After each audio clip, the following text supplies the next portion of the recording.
Alors, salut tout le monde, salut pour ceux qui sont là. On va encore attendre un petit peu, quelques minutes, le temps que les gens arrivent.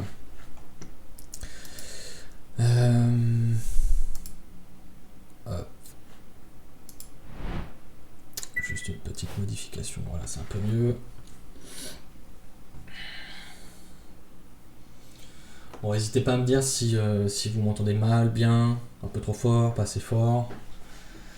Si vous voyez comme il faut l'écran. N'hésitez pas à me poser des questions aussi, hein, sur tout et n'importe quoi. Et puis voilà, on va démarrer dans 3 minutes. Alors,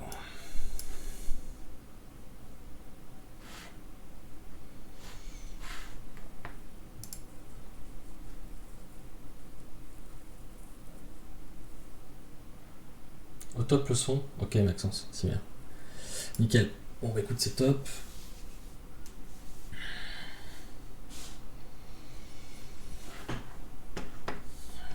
Il va falloir être indulgent, hein, c'est mon premier stream, notamment sur du développement Symfony.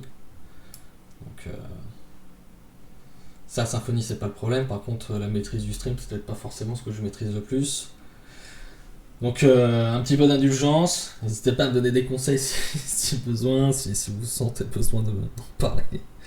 En tout cas, voilà. Et puis, on va commencer dans 2 minutes. N'hésitez pas à vous présenter, à partager aussi un petit peu. C'est le bienvenu. Ça serait vraiment top de se créer un petit peu quelques contacts. Vous pouvez me retrouver notamment sur LinkedIn si vous voulez. Je suis très actif, enfin très actif. Je suis tout le temps sur LinkedIn, même si je partage pas beaucoup. Mais n'hésitez pas, surtout. Il y a le Discord, hein. Le Discord il est là aussi pour partager, pour se créer un petit endroit pour discuter entre nous. Donc pour le moment c'est vide évidemment, mais n'hésitez pas à venir dessus. Je suis de toute façon tout le temps connecté.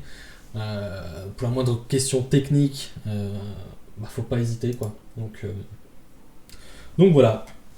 Et puis n'hésitez pas aussi à partager pour les autres, à répondre aux questions des autres. Hein. Ce métier-là, c'est avant tout de l'entraide. On est là pour partager à fond, on met son orgueil de côté, et puis on avance tous ensemble, quoi. Pour moi, c'est vraiment ça le principal, quoi. Donc voilà. Il est 44, je vais déjà commencer un tout petit peu. Déjà, à présenter un petit peu ce que je vais faire, ce que je vais vous proposer comme contenu.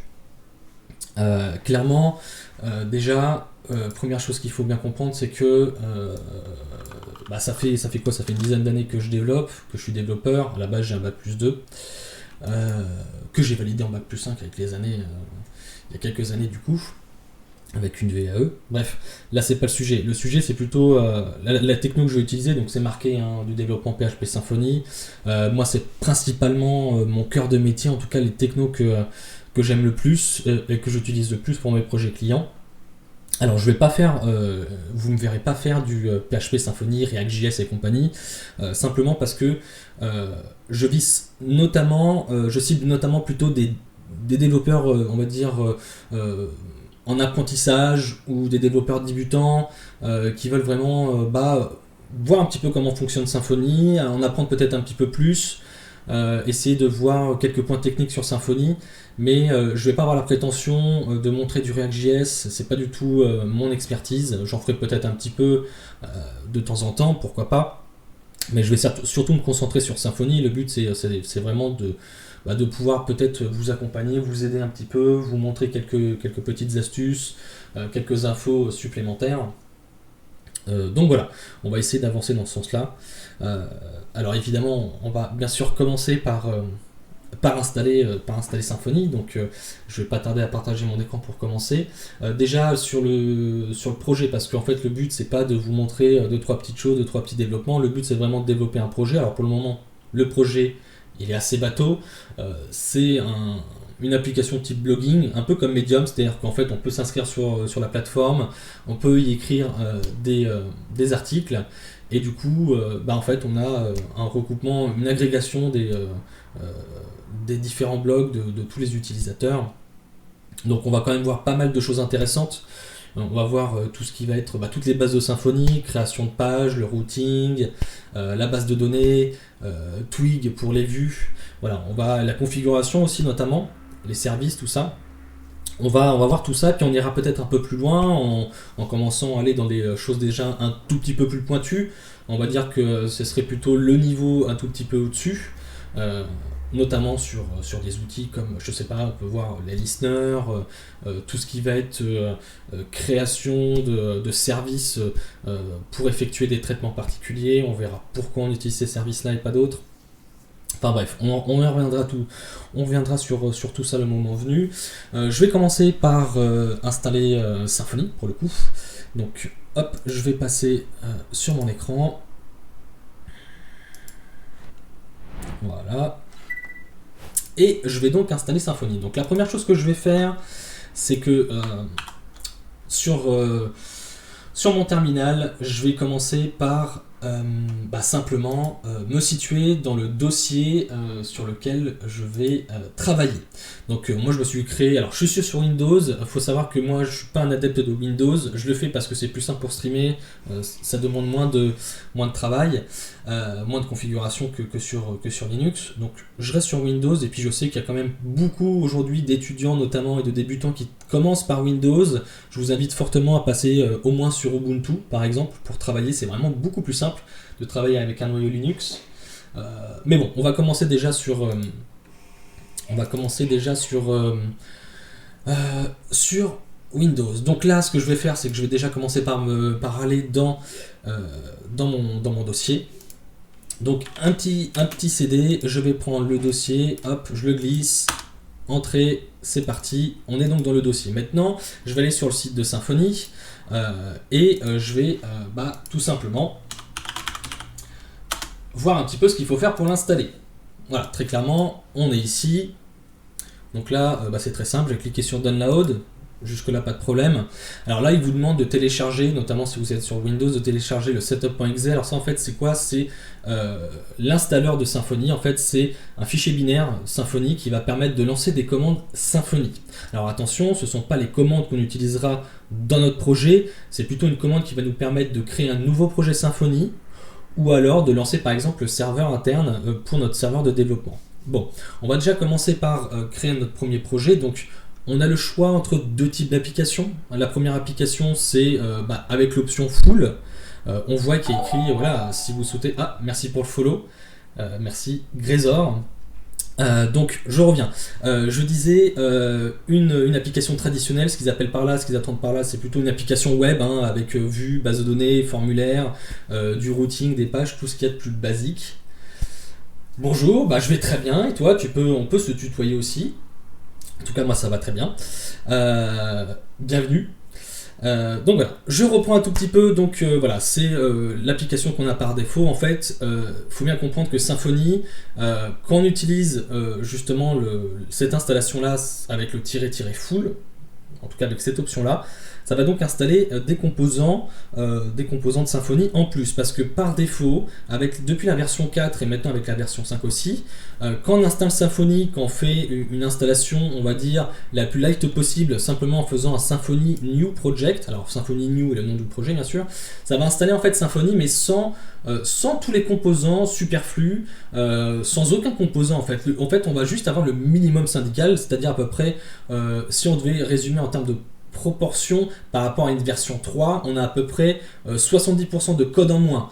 Alors pourquoi ils ont fait ce choix là?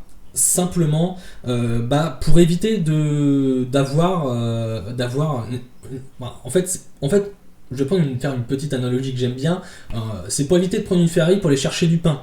Si on peut prendre son vélo pour aller chercher du pain, c'est quand même beaucoup plus simple. Donc l'idée, c'est plus ou moins la même, c'est-à-dire que si on a besoin de créer un tout petit site qui ne nécessite pas de base de données, on va simplement installer une version très light de Symfony, installer juste peut-être Twig, et puis ça suffit, peut-être que ça suffira. Et à l'inverse, si on veut peut-être aller un petit peu plus loin, par exemple créer une API, on peut installer l'API Platform qui lui va installer d'autres composants aussi. Mais effectivement, nous on va plutôt s'orienter sur une application traditionnelle comme ils l'appellent, et donc avec tous les outils déjà et tous les composants et bundles de Symfony préinstallés. Il l'installe pour nous, on n'aura pas besoin de faire tout le paramétrage, mais on regardera un petit peu ce qui se passe derrière, l'envers du décor. Donc je vais commencer par prendre du coup je vais commencer à taper la petite commande qu'on voit ici. Donc Symfony new --full, et là on va l'appeler, on va tout simplement l'appeler blog. Donc là voilà, il va créer le fichier. Alors en fait ce qu'on voit c'est qu'il dit creating a new Symfony project with Composer. Donc là en gros qu'est-ce qui se passe, c'est qu'il va utiliser Composer pour installer le projet. Alors ce qu'il faut savoir c'est que effectivement on n'est pas obligé de passer par le binaire de Symfony pour pouvoir créer notre projet. On peut très bien utiliser une commande de type create project avec Composer qui fait très bien le travail. Et là d'ailleurs on a un petit lien qui dit vous pouvez en lire plus sur l'installation avec Composer. Donc si on clique dessus, on va voir un petit peu qu'il nous suffit de faire cette petite commande là. Alors je vais grossir un tout petit peu peut-être. Je vais faire quoi comme projet? Excuse-moi, j'ai pas vu ton message tout de suite. C'est écrit un tout petit peu en dessous dans le détail de mon stream, dans la présentation. En fait, je vais faire un système de blog pour commencer, type Medium, où en gros tu t'inscris, tu es automatiquement auteur. Et simplement tu vas pouvoir écrire des articles, chacun va pouvoir commenter tes articles, et donc en gros c'est un agrégateur de blog tout simplement. Donc pour revenir un tout petit peu, voilà, c'est la manière ici pour créer un projet avec Composer. Alors clairement les deux façons se valent, c'est exactement la même chose. Là c'est juste qu'on utilise le binaire de Symfony pour pouvoir faire notre petite création de projet, et on verra plus tard quel autre type de commande on pourra utiliser avec le binaire de Symfony, et aussi avec Composer d'ailleurs. Donc je vais revenir ici, ok, le projet il est ready, très bien, maintenant je vais configurer PHP Storm, donc c'est parti, hop, je vais aller chercher mon fichier, alors mon dossier plutôt, pardon, alors voilà, document, projet, blog, ok, c'est parti, hop, allez. Je vais éditer un tout petit peu les settings pour que ce soit suffisamment gros pour vous en termes de taille. Les fonts, on est sur du 22, ça devrait suffire. Si vous voyez mal, si les couleurs sont pas top, merci, cool le projet. Ouais, écoute, pour le moment on commence comme ça, c'est un projet plutôt simple, mais je trouve que pour débuter justement, je pense qu'il n'y a rien de mieux qu'un projet de blog. On y retrouve plus ou moins quand même pas mal de bases sur Symfony. Je pense qu'à terme, si on commence à avoir un peu plus de monde sur le stream, et que une fois qu'on aura terminé aussi le projet du blog, je pense qu'on attaquera peut-être un projet un peu plus avec une plus grosse envergure, on va dire. Peut-être un projet d'utilité publique, on va dire. On verra ça ensemble.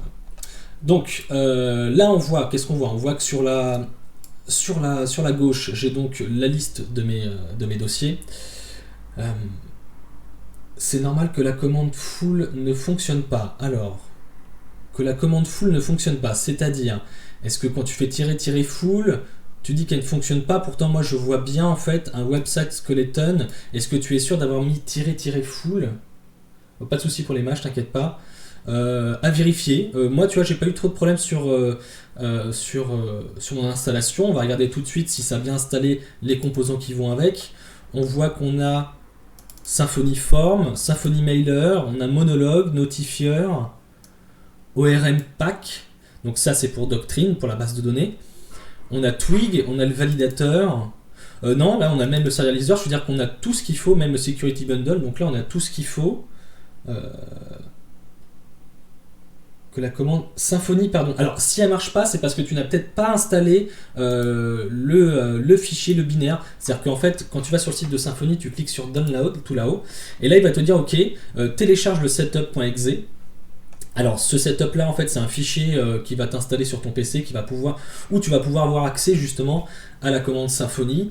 Si tu n'as pas accès après l'installation de la commande Symfony, alors ça c'est peut-être qu'il va falloir regarder au niveau de tes variables d'environnement. Donc là ça devient peut-être un peu plus compliqué, un peu plus technique peut-être en termes de gestion. Alors je vais pas passer par là, je vais plutôt passer par là pour les variables d'environnement. Voilà, modifier les variables d'environnement. On va regarder un tout petit peu ce qui se passe sur le PC pour la configuration du Symfony. Donc je vais dans les variables d'environnement, variable système, dans PAF, je modifie. Et là en fait on voit que c'est installé donc, dans le dossier Program Files, c'est installé un dossier Symfony.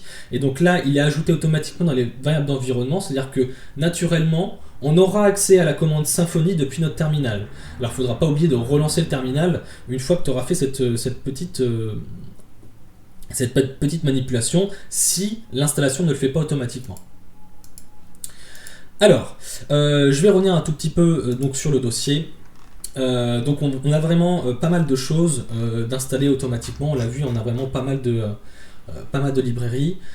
Alors, par défaut, si on installe la version Skeleton basique, c'est-à-dire vraiment le squelette avec le minimum de choses, il y a peut-être moitié moins de bundles et de composants qui sont installés. Donc on verra si on les utilise tous, si on les utilise tous ou pas. Si on les utilise pas tous, on va peut-être les supprimer, on verra à terme. Mais pour le moment déjà on va commencer tout doucement. Donc moi la première chose que je vais faire, c'est déjà lancer le serveur, ne serait-ce que pour justement voir un petit peu si au moins ça m'affiche bien une page, quoi, s'il se passe quelque chose. Donc je vais taper Symfony server start. Et donc là il me dit, ah bah voilà, j'ai lancé le serveur. Donc là il me dit, ok, serveur 2.c install, ok, ça c'est si on veut faire du HTTPS, donc nous on s'en fout un petit peu, c'est pas trop l'idée. Et on doit aller sur 127.0.0.1 de .8000. Et ben on va commencer par faire ça. Hop, hop, hop. Voilà. Page not found. Alors, a priori, on arrive bien sur le serveur local. Évidemment, il n'y a pas de page. Donc, pour le moment, pas de problème. On arrive bien sur le résultat qu'on veut. Ok. Donc là, ce qu'on va faire, c'est qu'on va commencer par faire notre première page, tout simplement. Alors, moi, vous allez voir que je ne vais pas utiliser, pour ceux qui connaissent un petit peu Symfony, je ne vais pas utiliser les commandes qui permettent de générer automatiquement des contrôleurs, qui permettent de générer des entités, ce genre de choses. Je vais tout faire à la main parce qu'en fait, déjà, j'aime pas trop les choses qui sont un peu trop magiques. Moi, j'aime bien avoir le contrôle sur ce que je fais. Et puis, avec les habitudes, après, on commence à implémenter les choses beaucoup plus facilement, hein, clairement. Donc, je vais commencer par ça. Donc je vais créer déjà pour commencer un contrôleur. Donc je vais créer un contrôleur, je vais l'appeler Home Controller, tout simplement, pour commencer. On va faire ça simple.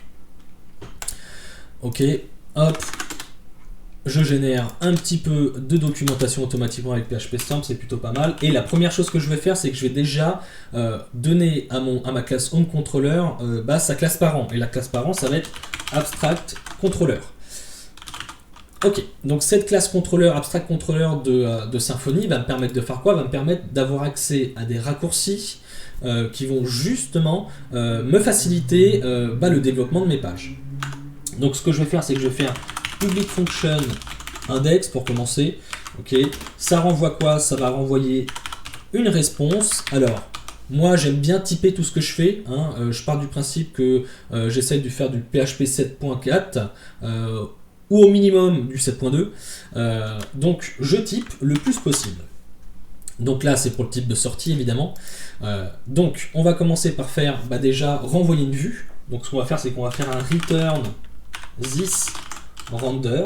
Donc là si on regarde un tout petit peu l'implémentation de cette méthode là, en fait ce qu'il fait c'est que il appelle render view qui doit appeler twig. Voilà, il va utiliser le service de twig et il va faire un render derrière. Voilà. Donc en fait, c'est vraiment là, cette méthode render, c'est un raccourci qui nous évite, nous, d'aller injecter twig, salut Yannick, d'aller injecter twig pour justement derrière, ne pas s'embêter avec... en fait, aller un petit peu plus vite dans le développement. Voilà. Alors, moi, très clairement, petit aparté, j'aime beaucoup ne pas utiliser du tout les classes comme Abstract Controller. Merci pour le follow, Sunhunt. J'aime pas trop utiliser en fait l'abstract controller. Pourquoi? Parce qu'en fait il a tendance à injecter, il va injecter naturellement tout le container de service dans notre contrôleur. Merci pour le follow, conjo dodge. Donc voilà, j'aime pas trop injecter le container parce que le container va contenir tous les services déclarés et clairement, moi j'ai peut-être pas besoin d'avoir tous les services. J'ai peut-être seulement d'avoir besoin, je sais pas moi, de Twig, d'un serializer ou d'un outil pour gérer mes formulaires. Bon, là pour l'exemple, on va rester sur l'abstract controller, on verra un petit peu comment gérer ça différemment plus tard, mais pour le moment, on reste sur une utilisation basique. Donc je vais créer ma première page, je vais simplement l'appeler index.html.twig. Et je vais lui passer une petite information, je vais lui passer mon prénom. Voilà, on commence comme ça, hop, Thomas. Donc là, qu'est-ce que j'ai fait? Je lui ai dit, ok, je veux retourner une nouvelle réponse, comme on a dit. Donc cette réponse, c'est cette fameuse méthode render qui va nous la renvoyer. On lui précise la vue. Alors la vue, en fait, on a juste besoin de mettre le fichier, on n'a pas besoin de mettre le dossier où il se trouve. Pourquoi? Parce que naturellement, toutes les vues se trouvent dans le dossier de template à la racine du projet. Ensuite, le deuxième argument qu'on a, c'est un tableau. Ce tableau, en fait, ce qui va se passer, c'est qu'on va le transformer en variable accessible dans notre vue. On va tout de suite voir comment ça fonctionne. Donc je vais aller dans mon fichier template, je vais créer mon fichier Twig. Voilà. Hop. Ok. Et ce qu'il y a de bien avec Twig, c'est que justement, ça permet de simplifier grandement la gestion de nos vues pour ceux qui ont déjà fait peut-être des vues en PHP, notamment en utilisant la temporisation avec OBStart, OBUnclean, ce genre de choses. Vous avez vu que c'est pas forcément, c'est un peu très verbeux, un peu trop verbeux d'ailleurs, c'est pour ça qu'on préfère la syntaxe de Twig, mais c'est surtout que la gestion des templates est un peu compliquée. C'est-à-dire que si on doit avoir un héritage de templates, c'est là qu'on se casse un peu les dents dessus. Merci Max. Salut Tortoisu. Alors, du coup, on va repartir sur l'explication de Twig. On a deux fichiers. Il y avait un fichier qui existait déjà dans notre dossier template. C'était un fichier qui s'appelle base.html.twig. Merci pour le follow. Et donc, en fait, ça va être notre gabarit. Très clairement, ça va être notre gabarit. Donc moi, je vais déjà commencer par changer le title et on verra un petit peu comment ça fonctionne. Donc là, je mets le titre blog, je laisse tout ce qui va être Meta UTF-8, Style Sheets, Body, JavaScript, tout ça, on va les laisser, on va un petit peu comprendre comment ça fonctionne derrière. Donc revenons un petit peu sur l'index.html.twig. Donc c'est donc la vue que j'appelle depuis mon contrôleur. Ok. Donc on va se dire très bien, mais moi j'ai pas forcément envie d'avoir à recoder tout ça, là, tout le gabarit que j'ai. Donc moi ce que je veux, c'est réutiliser ce gabarit et surcharger le seul bout de code qui me concerne, que je veux modifier. Donc en fait, c'est tout ce qu'il y a dans le body. En fait, on a créé un bloc qu'on appelle body et c'est dedans qu'on va mettre toutes les informations qu'on veut. Donc ce que je vais faire, c'est que je vais déjà préciser que ma vue va étendre en fait mon gabarit base.html.twig. Donc je fais un extends base html.twig. Ok. Ensuite, je vais surcharger, c'est le même principe. Écoute, j'espère que je vais t'aider. Alors, ce que je ferai, c'est que je mettrai les vidéos sur ma chaîne YouTube. Comme ça, vous aurez tous les lives et si besoin, vous pourrez revoir toute la vidéo, pas à pas, faire des petites pauses. Il ne faudra surtout pas hésiter. N'hésitez pas à me poser des questions, que ce soit sur les vidéos YouTube, sur le Discord ou par LinkedIn. N'hésitez pas, vous devrez trouver, vous tapez Thomas Boileau, vous allez vite fait me trouver. Donc voilà. Allez, c'est reparti. On a dit qu'on allait surcharger, on a dit le bloc body. Donc ce que je vais faire, je vais simplement faire un copier-coller. Voilà. Et je vais faire naturellement un petit H1 en faisant hello. Et je vais mettre afficher mon prénom. Donc pour afficher quelque chose en Twig, on va simplement utiliser ce qu'on appelle les doubles accolades. Alors, dans d'autres moteurs de template, on appelle ça des moustaches. Bon, allez savoir pourquoi, moi j'appelle ça des accolades. Donc c'est double accolade et dedans je vais mettre le nom de la variable que j'ai créée, qui s'appelait firstName. Ok, donc firstName, qui a exactement le même, qui est écrit de la même manière que ce que j'ai mis ici dans mon tableau avec l'entrée firstName qui a pour valeur Thomas. Ok. Alors maintenant, si je lance mon site, il ne se passera rien parce qu'à aucun moment je lui ai expliqué que quand je vais sur ma page d'accueil, je veux tomber et arriver sur cette méthode-là de mon contrôleur. Et donc, afficher la vue dernière. Ok, donc ce qu'on va commencer par faire, c'est donc simplement ajouter une annotation pour lui expliquer et lui paramétrer une route. Donc je vais faire un use route, annotation, voilà. Alors, à partir de là, une annotation, qu'est-ce que c'est? En fait, c'est comme de la documentation. Donc c'est / 2 étoiles, on saute une petite ligne, ça nous génère ce qu'on veut. Alors là, on a aussi un petit peu la documentation de notre méthode qui renvoie un objet response. Jusque-là, pas de problème. Donc là, ce que je vais faire, c'est que je vais faire @route. Je vais lui donner simplement le chemin de ma route, donc c'est donc seulement un slash. je vais lui donner un name et je vais l'appeler index. Voilà. Le nom, ici, le nom doit être unique, sinon ça va quand même poser problème. Alors, du coup, pour le typage des méthodes, pour le render des templates, tu les typeras tout en response. En fait, quand tu fais un render, tu vas donc renvoyer une response en HTML. Tu renvoies du HTML. Et en fait, le response, la classe response de Symfony, par défaut, c'est la classe qui renvoie du contenu. Alors, on verra justement demain, enfin plus tard peut-être, ou peut-être plus tard dans la journée, peut-être comment faire un autre type de réponse, parce qu'on a d'autres types de réponses. On a JSON response si on veut renvoyer du JSON, binary file response si on veut renvoyer un fichier pour lancer un téléchargement par exemple, ou alors du redirect response si on veut faire une redirection. Mais là pour le moment effectivement je vais faire que du response parce que j'envoie une réponse tout à fait basique en 200, en statut 200 et du HTML. Voilà, c'est la réponse qu'on a le plus souvent quand on va sur un site. Donc comme je disais pour les routes par contre, je lui donne un nom, index. Alors pourquoi je lui donne un nom? Parce que justement si demain je vais vouloir faire, je sais pas, on va dire une redirection, et ben c'est grâce à ce nom que je vais pouvoir générer automatiquement et beaucoup plus facilement ma route. Et donc l'URL qui va sur laquelle l'utilisateur sera redirigé. Donc on va essayer de voir un petit peu ce qui se passe. Alors est-ce qu'on a rien oublié? Je ne crois pas. On a bien tout. Hop, on va regarder un tout petit peu tout ce qui va être environnement. Alors, on reviendra là-dessus. Pour le moment, il n'y a rien à dire là-dessus. Ok. Hop. Alors, on va regarder la configuration un tout petit peu. Moi, j'aime bien regarder un tout petit peu ce qui se passe avant de voir le résultat. Donc là, on a un service.yaml. Alors, ce service.yaml, vous allez vous dire, oula, qu'est-ce que c'est? C'est du YAML, ok. Mais qu'est-ce que tout ça, ça veut dire? Alors, moi, je vais surtout pour le moment m'intéresser à une chose. Et seulement à cette chose-là, pour le moment, c'est juste vous expliquer ce petit bout de code-là, YAML qu'on a ici. Qu'est-ce qu'il nous dit?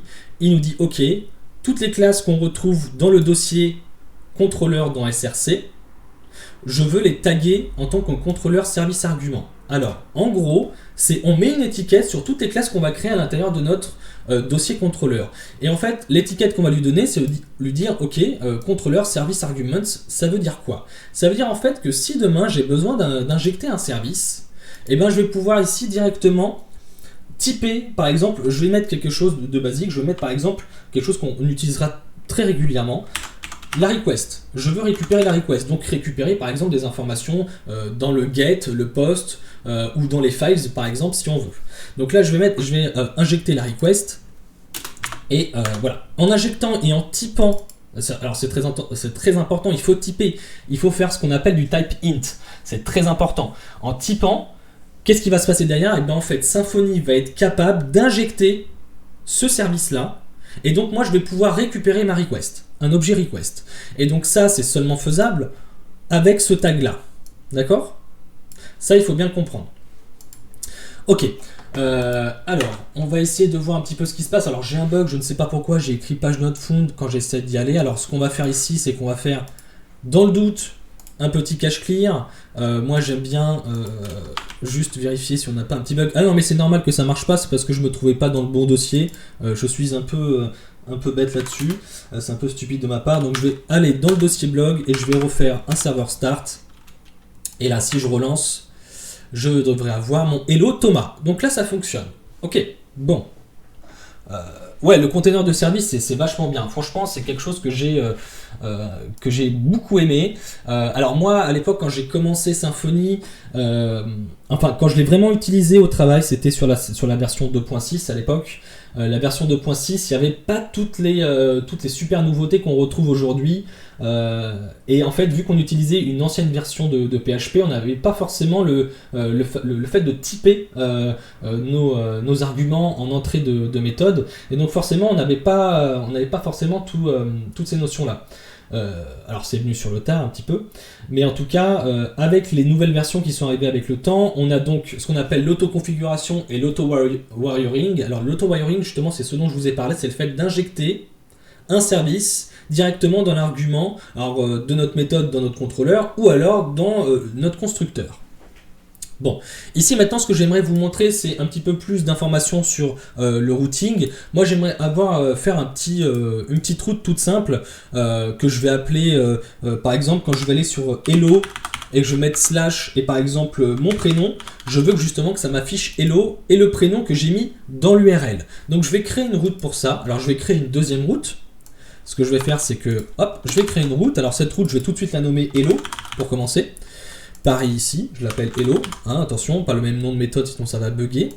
Et dans le premier argument de la fonction route qu'on trouve ici dans la notation route, je vais donc mettre hello slash et ici entre accolades, je vais mettre first name.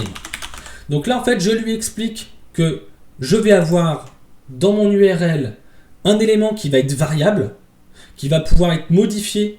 Et donc, moi, ce que je veux donc derrière, c'est récupérer cette valeur-là. Donc, pour la récupérer, ça va être très simple. Je vais mettre first name. Ok. En faisant ça, je vais donc passer ma variable first name. Alors, je vais appeler la même route parce qu'au final, je veux exactement le même affichage. Ok.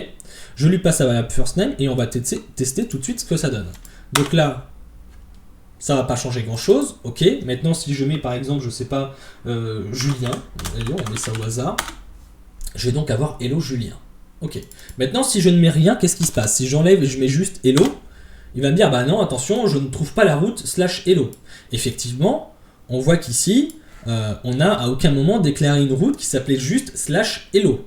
Alors par contre, on va peut-être se dire, bah oui, mais moi, je voudrais peut-être mettre un prénom par défaut et ne pas avoir à remplir ce prénom-là pour X raisons. Hein, c'est un peu absurde, mais au moins pour l'exemple. Donc ce que je vais faire, c'est que je vais expliquer qu'on va mettre une valeur par défaut à first name. Donc je vais faire un default first name. Hop. Et là je vais mettre je vais mettre Thomas. Voilà. Comme ça on reste sur quelque chose de simple. Hop là. Et là, effectivement, si je vais juste sur / hello, j'arrive bien sur Thomas. Si je reviens et que je remets / Julien, j'ai toujours hello Julien. Parce que là, il va bien récupérer la valeur. Mais si je n'en mets pas, il met la valeur par défaut que j'ai mis, qui est donc Thomas. Ok. Ça, c'était pour le petit système de routing. Alors, on pourra faire des routes beaucoup plus complètes. On peut même faire un petit peu d'expression régulière pour dire, bah voilà, telle variable dans ma route, je ne veux que ce soit, par exemple, que des chiffres. Je ne veux que ce soit que du texte. On peut imaginer un petit peu tout et n'importe quoi, faire des choses beaucoup plus complexes aussi. On peut même faire par exemple de l'internationalisation, c'est-à-dire dire bah voilà, quand je suis sur le site, quand je suis en mode anglais, et je vais afficher le lien par exemple home / home, imaginons, mais quand je suis en français, et ça va être / accueil. Mais ça pointe tous les deux sur la même chose. Donc ça, on verra aussi plus tard peut-être comment faire justement de la traduction sur notre site. C'est déjà un peu plus technique et puis il y a quand même quelques méthodes à respecter et on verra tout ça ensemble. Donc déjà moi, là on a vu comment faire une première route. Maintenant je vais supprimer ça parce que c'est pas vraiment utile. Ici je vais juste vider un tout petit peu ce qu'on a ici. Je vais juste garder en fait l'index.html. Ici je vais faire ce qu'on appelle un joli hello world. Donc ça, hein, vous avez un petit peu l'habitude. Le Hello World, quelque chose de très basique. Ok, alors, du coup, maintenant ce qu'on va faire, c'est qu'on va essayer de réfléchir ensemble aux différentes entités. En fait, moi, quand je fais un... Alors, est-ce que tu peux expliquer pourquoi tu as mis une fonction Hello juste pour le test? Là, c'était vraiment histoire de tester, de vous montrer un petit peu l'utilisation qu'on pouvait avoir du système de routing avec Symfony. Voilà, c'était simplement pour expliquer, voilà, j'ai mis une méthode Hello. Alors, pourquoi? Alors, merci pour le follow, monsieur Blackway. Alors, pourquoi je l'ai nommé Hello? Simplement pour l'exemple, hein, très clairement. Vraiment pas, on se casse pas trop la tête. Là, il n'y a vraiment pas de fond derrière, il n'y a pas de justification cohérente. C'était juste pour la petite explication, pour ajouter une variable dans notre route. Voilà. Donc, je vais la supprimer. Je reste sur mon index, sur ma méthode index. Voilà. Je vide un tout petit peu, on garde le strict minimum. Ok, là le code, il n'y a pas de souci, il fonctionne. Maintenant, comme j'ai dit, on va réfléchir aux entités. Moi, à chaque fois que je commence à étudier, analyser un petit peu le projet que je vais commencer par faire, ce que je vais entreprendre, c'est tout de suite l'analyse déjà du métier.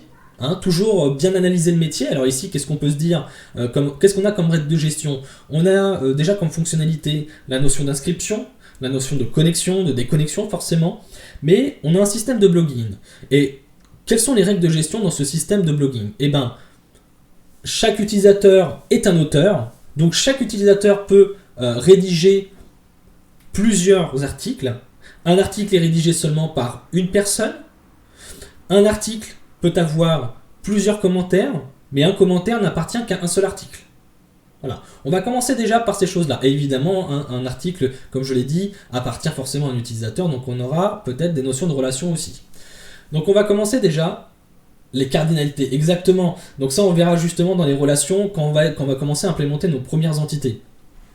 Donc moi, ce que je vais commencer à faire déjà, là pour le coup, je vais juste utiliser le générateur juste pour qu'il me génère les fichiers, hein, très rapidement. Je veux pas avoir à à taper le repository, tout ça, c'est un peu long. Donc ce que je vais faire, c'est que je vais faire donc un php bin/console. Alors, on va faire notre première commande, on va utiliser notre première commande Symfony. Alors, le bin console, donc c'est un fichier qui se trouve dans le dossier bin. Ce fichier-là, en fait, va permettre de lancer des commandes Symfony qui existent au préalable, forcément dans les divers composants et bundles de Symfony. Et ici, ce qu'on va faire, c'est qu'on va utiliser le Maker Bundle. Le Maker Bundle, c'est un outil qui va générer plein de choses pour nous. Et si vous êtes un petit peu curieux, vous allez pouvoir générer tout un site en entier d'un coup. Je prends un exemple tout simple. Si je voudrais générer tout mon site d'un coup, par exemple tout le back-office de mon site, je vais directement implémenter configurer mes entités ici avec l'outil de génération avec le Maker Bundle pour les entités. Okay, et derrière, je fais un make de .crud et il va automatiquement me créer un CRUD. Alors, un CRUD, qu'est-ce que c'est? C'est en gros un moyen de pouvoir faire de la création, de la lecture, alors le R pour read, de la mise à jour, U comme update, et de la suppression. Et donc en fait, on va avoir les principales actions que l'on retrouve nativement sur un système de gestion de données très simple. D'accord? Mais sinon, on va pas faire tout ça. Moi, je veux qu'on voit ensemble comment gérer tout ça de manière manuelle. Mais là, juste pour aller plus vite et pour éviter de créer 50 000 fichiers à la main, je vais juste générer ma petite entité. Et donc je fais un make entity et je vais juste l'appeler pour commencer post. Voilà. Alors là, il va me demander, tu veux ajouter une nouvelle propriété, quel est le nom de la propriété? Là, je vais simplement faire entrer parce que je ne veux rien mettre. Comme je l'ai dit, je veux tout implémenter moi-même. Donc là, on va voir ce qui a été généré. Ce qui a été généré par cette commande, c'est donc une classe, une entité, qu'on retrouve ici, dans le dossier entity. Et on va avoir une autre classe qui se trouve dans post repository. Donc là, on a un repository. Alors le repository, qu'est-ce que c'est? Qu'est-ce qu'une entité? Qu'est-ce qu'un repository? Alors il faut savoir que Doctrine utilise un pattern bien particulier pour faire ce qu'on appelle de la DAO. La DAO, c'est Data Access Object. En fait, c'est l'accès aux données. Et le principe ici du pattern que utilise Doctrine, c'est ce qu'on appelle le data mapping. C'est le fait de séparer la couche métier de la couche accès aux données. Donc ici, notre couche métier, c'est quoi? Elle est représentée par la classe post, par notre entité post. Et la couche d'accès aux données, c'est représenté par le repository. Ça veut dire quoi? Ça veut dire que dans notre repository, on va faire en gros des requêtes SQL pour récupérer les données depuis la base de données. Mais post, ici notre entité post, elle, ça va juste être la définition de notre classe post. Et le fait de jouer avec le data mapping, c'est que le but, ça va être de mapper notre classe sur notre table. Alors pour le moment, on n'a pas encore de base de données. On va déjà voir un petit peu après comment on va le faire. Mais moi, je vais déjà commencer par implémenter ma classe, sans même avoir de notion de base de données pour le moment. En fait, moi, je réfléchis toujours en termes de classe et de base de données, mais plutôt en termes de classe, c'est-à-dire que je vais réfléchir aux données que je vais avoir et je vais implémenter les classes. Et après, je vais voir comment mettre tout ça dans une base de données. Donc moi, ce que je vais commencer par faire, c'est que on va regarder un tout petit peu les différentes propriétés qu'on peut avoir. Alors, il y a la première propriété, c'est effectivement l'ID, puisqu'il faut qu'on ait un identifiant unique pour notre article. On va aussi avoir un titre, donc title, voilà. Alors, je vais juste vérifier un truc par contre. Je vais voir sur quelle version de PHP je suis sur Windows. Je suis en version 3, donc je ne peux pas typer mes propriétés. Il faut savoir qu'avec la dernière version de PHP, la 7.4, vous pouvez faire la chose suivante. Private, string, title. En faisant ça, bah, clairement, en fait, vous allez avoir, du coup, typé automatiquement en disant, voilà, ma propriété title ne peut être qu'un string. Donc un string est une chaîne de caractères. D'accord ? Bon, ici on est sur une version 7.3, donc on ne peut pas le faire, hein, c'est qu'à partir de la version 7.4. Alors je vous invite vraiment à vous entraîner un petit peu au typage. Très clairement, on commence à se rapprocher de plus en plus de langages à typage fort comme Java ou comme d'autres, par exemple. Moi, je trouve ça très intéressant parce que ça permet de rajouter un petit peu plus de contrôle sur notre code. On a plus la main sur ce qui se passe dans nos propriétés et nos variables, ce qui était moins le cas. Avant, le fait de ne pas avoir de typage ici, en fait, ça rend notre propriété très permissive. On pourrait y mettre aussi bien du texte que des entiers, des décimaux, un tableau. Enfin, que sais-je, on peut y mettre tout ce qu'on veut. Et donc, c'est vrai que c'est pas forcément... quand on y pense un petit peu, on se dit, bah ouais, mais au final, c'est bien, mais c'est peut-être pas forcément très cohérent de faire ça comme ça. Après, faut bien comprendre que c'est pas parce que PHP a un typage faible que ça en fait un moins bon langage. Justement, le fait qu'il ait un typage faible, c'est-à-dire qu'on n'est pas obligé de typer tout ce qu'on fait, et ben ça rend aussi... Ça donne un certain avantage que les autres langages n'ont pas. Notamment le fait justement de pouvoir écraser très facilement des données, des valeurs dans des variables qui ne sont pas censées contenir à la fois soit une chaîne de caractères, soit un nombre, etc. etc. Donc ça permet d'être très permissif et de ne pas avoir trop de contrôle à faire. Voilà. Bon, ici on a dit qu'on avait title, donc jusque là title ça c'est ok, c'est quand même un string. Ok, alors moi j'aime bien mettre, vu qu'on est sur une version de 7.3, je vais quand même préciser. Alors attends, je me pose la question depuis quelques mois en me demandant si prendre le MVC en se basant sur la conception plutôt qu'en se basant sur la BDD serait mieux. Au final, tous mes projets ont un mix des deux avec des modèles type de la BDD mais aussi des classes conceptuelles, bien souvent en héritage d'un modèle BDD. Alors, quand tu parles de BDD, tu parles de quoi ? Est-ce que tu parles de Behavior Driven Development ou tu parles de base de données ? Juste parce que là, du coup, tu me mets le doute. On y reviendra justement sur ce que peut être le Behavior Driven Development plus tard. Mais alors, le MVC, il ne faut pas confondre MVC et base de données. Alors, il faut vraiment séparer ces deux notions-là. Le MVC, c'est quoi ? C'est un design pattern, et encore, je trouve que c'est un gros mot de dire que le MVC est un design pattern. C'est juste, en fait, c'est juste un moyen de structurer, d'architecturer notre application. MVC, modèle, vue, contrôleur, voilà. C'est une architecture, exactement. Oui, c'est une architecture. C'est-à-dire qu'en fait, alors une architecture logicielle, c'est-à-dire que c'est pas une architecture au sens serveur, type client, serveur, base de données. C'est pas la même chose. Mais en gros, il existe d'autres architectures. Il n'y a pas que MVC.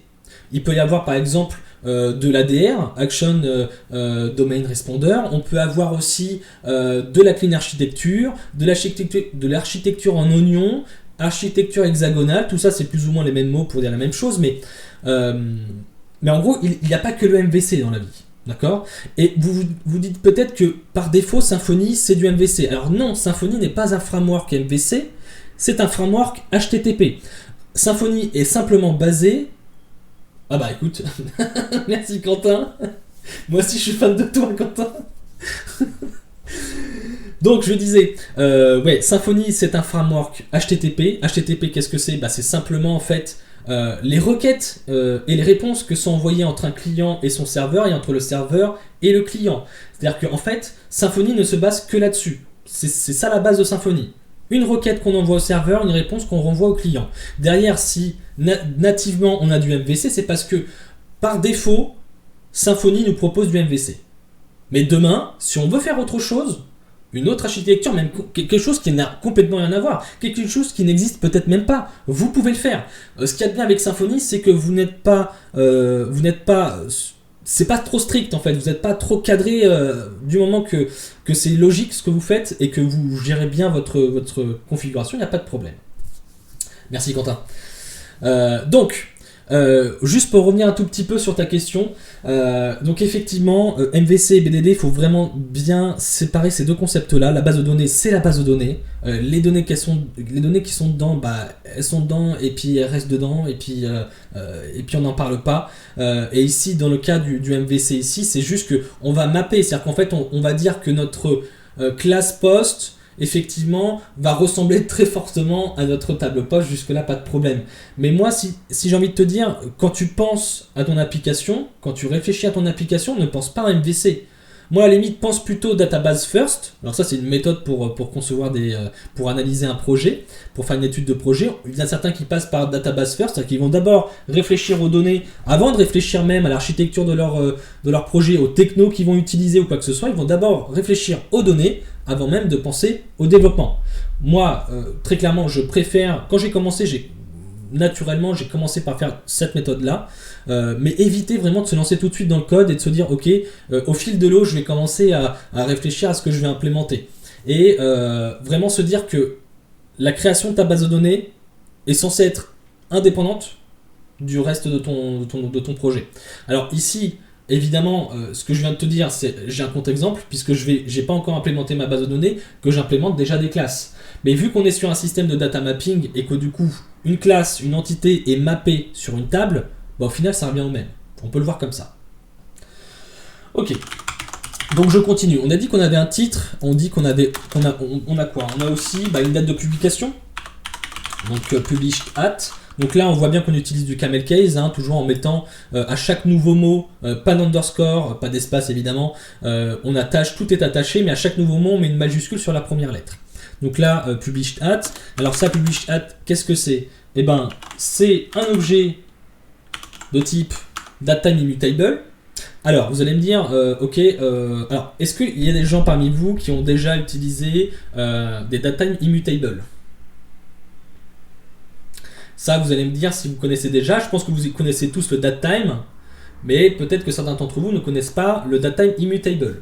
Donc, la différence entre les deux... ok, bah tu vois, très bien. Ok, non, juste datetime. Ok, bah tu vois, en fait, la différence entre les deux, c'est que immutable, c'est-à-dire que ça ne se modifie jamais. Je vais vous montrer un petit exercice qui va être très intéressant à voir. On va aller sur une petite sandbox pour regarder ça ensemble. Vous allez voir que ça va être très intéressant à voir. Sandbox PHP. Hop là. Hop, on va aller sur la première qu'on voit. Et je vais faire la chose suivante. Je vais créer une date, par exemple start, en faisant un new datetime. Jusque-là, pas de problème. Et je vais dire que mon end, merci pour le follow. C'est gentil. Et là, mon end, il va être égal à quoi? Il va être égal à start. Et je lui ajoute à ce start un nouvel, je lui ajoute un nouvel intervalle. Donc new date intervalle. Hop, on va ajouter un jour, par exemple. Et on va faire un petit echo, un petit var dump, pardon. Hop, on va dump start et on va dump end. On va voir un petit peu ce qui se passe. En faisant ça, qu'est-ce qu'on voit? On voit que, il y a quelque chose qui est assez étonnant, c'est que dans notre debug, on voit justement que les deux dates sont les mêmes. Et plus étonnant encore, on voit même que l'ID de l'objet, c'est-à-dire, on peut voir ça comme une adresse unique, c'est-à-dire que quand on crée une instance d'un objet, ou une variable, surtout un objet, cet objet-là, l'instance de cet objet-là, a un identifiant unique. Mais on voit que l'identifiant ici est le même. On voit qu'on a dièse 1, 3, ok, c'est exactement la même chose. Alors c'est notamment le dièse 1 qu'il faut regarder, je crois. C'est exactement le même. Alors, et on se dit en plus que, attendez, moi ce que j'ai fait, j'ai juste pris start et je lui ai ajouté 3 jours et end est donc égal normalement à demain, le 9 avril. Mais là, c'est pas vrai, ça fonctionne pas. Les deux sont égales au 9 avril, donc il y a quand même un problème quelque part. Et ben en fait, la notion de quand on fait un datetime normal et quand on fait justement une manipulation comme un add ou un sub, et ben en fait, qu'est-ce qui se passe derrière? C'est qu'il va modifier mon objet. Le add, lui, il va renvoyer aussi un datetime, mais il va renvoyer en fait l'instance dans laquelle je suis. Donc en fait, end et start sont similaires. C'est le même objet. D'accord? C'est-à-dire que start est une référence vers start. End est une référence vers start. Alors pour ceux qui ne connaissent pas, je vous invite à regarder la différence entre, par exemple, le passage par valeur et le passage par référence. Ça va être très important de connaître ça. Mais là, le principe est le même. Si je mets par contre, maintenant, regardons la différence. Si je mets immutable et que je fais execute code, on voit déjà que l'ID, ce n'est plus le même, dièse 1, dièse 3, on voit que la date, c'est la date d'aujourd'hui, et là, c'est la date de demain. Donc là, ça fonctionne bien. Pourquoi? Parce que le fait de faire immutable, en fait, quand on fait un add, par exemple, en fait, il va recréer une nouvelle instance. Il va cloner l'instance de datetime de mon start et il va modifier la valeur dedans et il va l'affecter donc à ma variable end. C'est-à-dire que la end est une variable à part entière qui contient vraiment une valeur et start contient aussi une autre valeur. D'accord? Ils ont tous les deux un espace qui est alloué en mémoire chacun pour eux, distinctement. Tandis qu'avant, start avait son allocation mémoire qui était à un endroit et le end, en fait, lui, ce qu'il avait comme valeur dans sa mémoire, et ben en fait c'était une référence qui pointe vers start. Et donc en fait, end représentait start. Voilà, c'est la notion un petit peu... là, je ne vais pas plus loin dans les explications, ça pourrait être un petit peu plus technique, mais j'espère que c'est un peu plus clair. Donc moi, je gère toujours des datetime immutable parce qu'en fait, à aucun moment, je ne vais modifier cette valeur de publish at et je veux surtout pas avoir à ce qu'elle soit modifiée si je fais une quelconque opération dessus. Ok, maintenant je vais aussi avoir donc un content, tout simplement. Donc le content, c'est un string, jusque là, pas de problème. On va commencer déjà par quelque chose de très simple. On verra après peut-être en rajoutant d'autres informations comme un slug. Un slug, c'est ce qui va me permettre justement de gérer peut-être un peu plus facilement mon URL pour qu'elle soit déjà un peu plus opti et qu'elle soit du coup top pour le référencement. Bon, on y reviendra plus tard. Alors ici, j'ai un getID qui renvoie donc mon ID. Je vais générer automatiquement mes getters et mes setters. Alors chose magique avec PHP Storm, c'est qu'on a un générateur qui nous fait ça pour nous. Alors ça par contre je l'utilise parce que ça fait quand même gagner énormément de temps. Donc là, on a toutes nos petites informations. Jusque là, notre classe est terminée. Ok. Mais là, on n'a toujours pas fait le mapping. Mais avant de faire le mapping, moi j'aimerais déjà créer ma base de données. Alors, pour faire ça, on va arriver sur une notion qui va être très importante, c'est la notion de variable d'environnement. Les variables d'environnement, qu'est-ce que c'est? C'est simplement, on va dire, les variables critiques, comme des mots de passe, par exemple le nom de la base de données, le mot de passe de la base de données, le nom d'utilisateur, ou par exemple le mot de passe et l'email pour justement avoir accès à envoyer en SMTP par exemple. Enfin, toutes ces informations-là qui sont très critiques. D'une, je ne veux pas que ce soit sur GitHub quand je vais commit mon projet, quand je vais push mon projet, mais en plus de ça, je veux que chaque personne qui va travailler sur le projet ou quand on va mettre en production notre site, je veux avoir à modifier moi-même ces variables d'environnement sans avoir à les retrouver très facilement en clair dans notre projet. Donc là, ce que je vais faire, c'est qu'on va aller dans le fichier .env. Le fichier .env, quel que c'est, c'est celui qui va contenir toutes nos variables d'environnement. Mais attention, ce fichier .env en question là, il est présent sur notre Git. D'accord? Alors là, pour le moment, je n'ai pas guité, mais il faudra bien comprendre l'utilité derrière. Il nous explique un petit peu au-dessus de dire attention, ne pas définir de variable ici dans cet élément-là. On ne met pas de mot de passe. Par exemple, on voit que j'ai database URL, donc c'est là-dedans que je vais mettre mes informations dans la database, mais c'est pas ici que je vais mettre mon mot de passe. Surtout pas. Surtout pas. Parce qu'il y a des gens qui vont sniffer tous les repositories sur GitHub et qui vont surtout s'intéresser beaucoup à ces fichiers .env et qui vont peut-être aller prendre vos mots de passe. Donc faites très attention. Par contre, qu'est-ce qu'on nous dit là-haut? On nous dit, voilà, pour chaque environnement que vous allez créer, il va falloir le créer de la manière suivante. Soit vous créez un .env.local qui va être en fait le fichier contenant vos variables d'environnement, mais qu'importe l'environnement dans lequel on travaille. Pour rappel, il y a 3 types d'environnement: production, développement, test. D'accord? Nous, on est en dev naturellement. Ou sinon, on peut faire .env.dev, .env.prod, etc., etc., etc. Alors moi, ce que je vais faire, c'est que je vais créer plutôt sur la troisième manière ici, .env, le nom de mon environnement, .local. Donc moi, l'environnement sur lequel je travaille, c'est du dev. Donc je vais créer le fichier .env.dev, .local. Maintenant, on va regarder un tout petit peu, et vous allez me dire, mais attends, ce fichier .env.dev.local, il va être sur Git, non? Eh bien non, parce que naturellement, vous avez un Git ignore qui est automatiquement créé quand vous, à l'installation de votre projet Symfony. Quand on va dedans, il nous dit bien, ah bah non, j'exclus le fichier .env.local, j'exclus le fichier .env. Tout ce qui se trouve entre le .env et le .local en fait. Et ben nous, c'est exactement notre cas. C'est-à-dire que moi ici, c'est dev, voilà, donc ça rentre bien dans ce cas-là. Ok, donc là, très bien, j'ai juste besoin de modifier cette valeur-là. Donc je vais aller dans mon point local. Voilà. Ici, moi, c'est root. Je n'ai pas de valeur. On est sur ça, ça ira très bien. Et ici, je vais mettre blog. Ok. Je vais lancer mon WAMP server juste histoire d'avoir MySQL et PHPMyAdmin. On verra plus tard comment on va gérer, comment on va faire tout ça. PHPMyAdmin, ok. Est-ce que ça fonctionne bien? Oui, j'ai bien ma classe. Très bien. Hop là. J'ai bien ma classe, j'ai bien mon serveur. Par contre, j'ai bien mon serveur MySQL qui fonctionne. Hop là, on le voit ici. Hein. J'ai bien mon petit serveur MySQL. Voilà. Alors, à partir de là, maintenant, ce qu'on va faire, c'est qu'on va créer déjà notre base de données. Merci pour le follow, Quentin. Alors, pour créer la base de données, c'est simple, je vais réutiliser, je ne vais pas le faire sur PHPMyAdmin, ni avec une commande MySQL, mais je vais plutôt utiliser automatiquement une commande Symfony. Donc, /bin/console, et on va faire doctrine, database, create. En faisant ça, il va automatiquement me créer ma base de données. Voilà, il me dit creating database block for connection name default. Ok, on voit, j'ai ma database blog qui vient d'être créée. Ok, super. Bon, jusque là, pas de problème. On va donc revenir dans notre entité post. Maintenant, on va faire le mapping.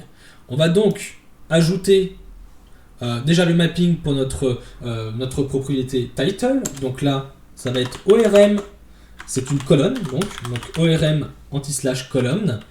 Et je ne vais pas lui mettre d'informations parce que nativement et par défaut, quand on ajoute une colonne, elle est forcément de type varchar 255.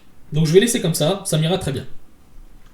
Par contre, pour le publish at, lui, à l'inverse, je vais le typer et je vais lui dire que c'est un datetime immutable. Alors le type, ici, c'est un type qui existe dans Doctrine. Si on regarde la documentation des types, c'est dans Doctrine. Mais derrière, il y a un équivalent en type MySQL, qu'on soit bien d'accord. Ok, donc là je lui dis que c'est un datetime immutable.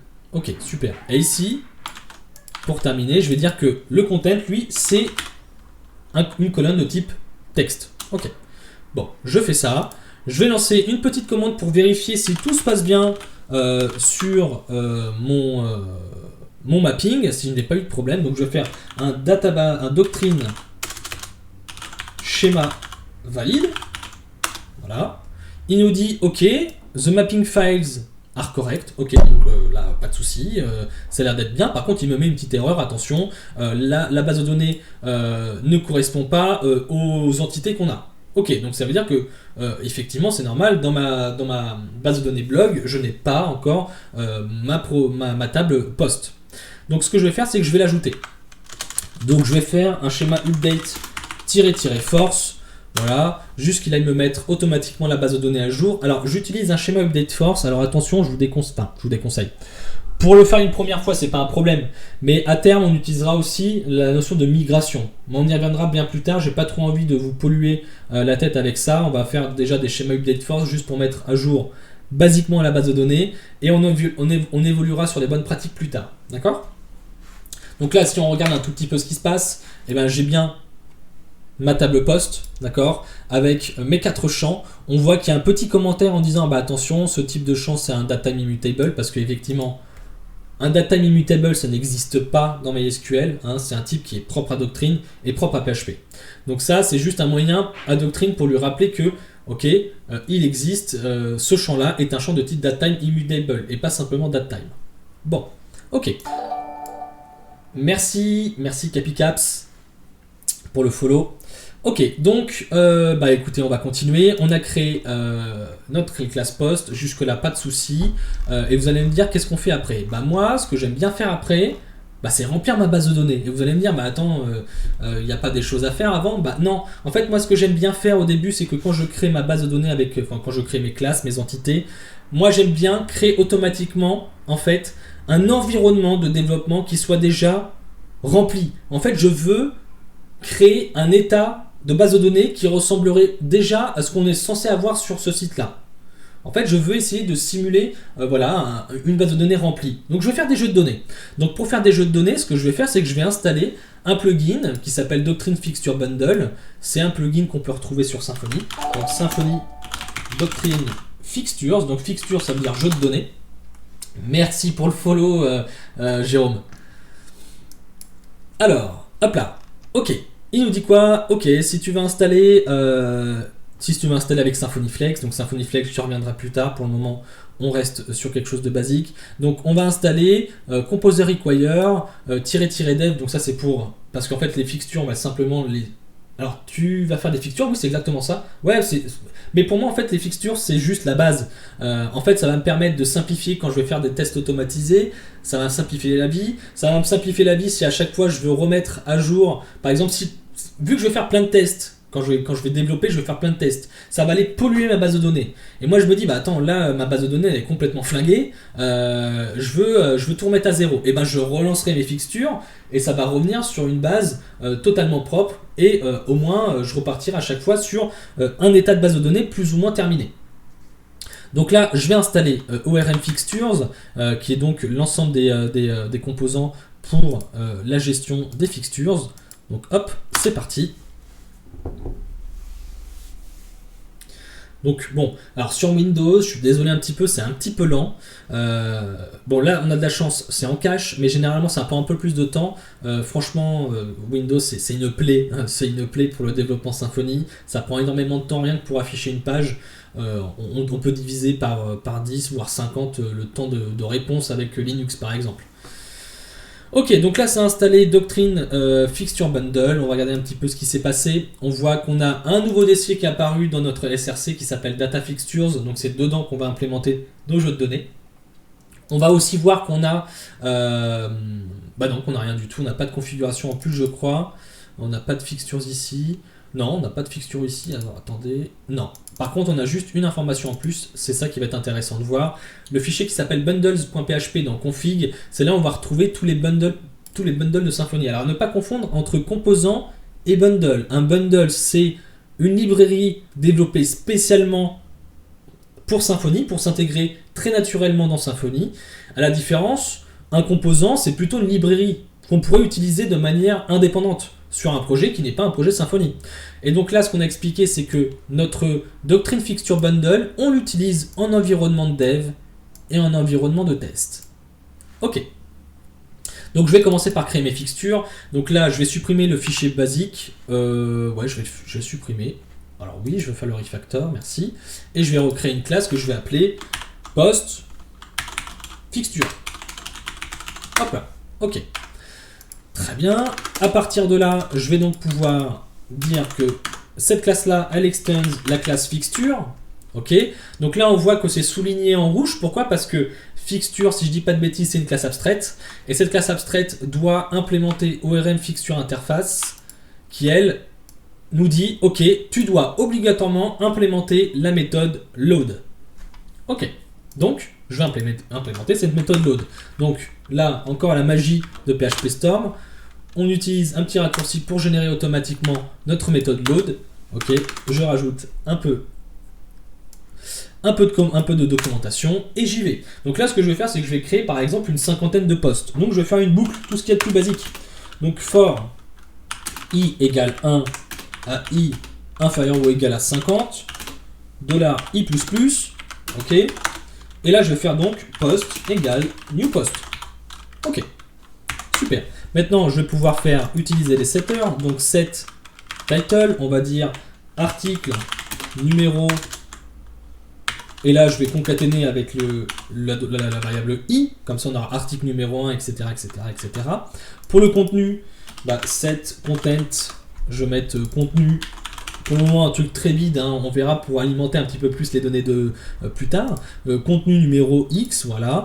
Et un set published at, simplement on va faire un new. Alors même pas, je vais même pas m'embêter à faire ça comme ça. Je vais directement aller plutôt dans ma classe post. Ici, ce qu'on fait naturellement quand on crée une classe, c'est créer un constructeur.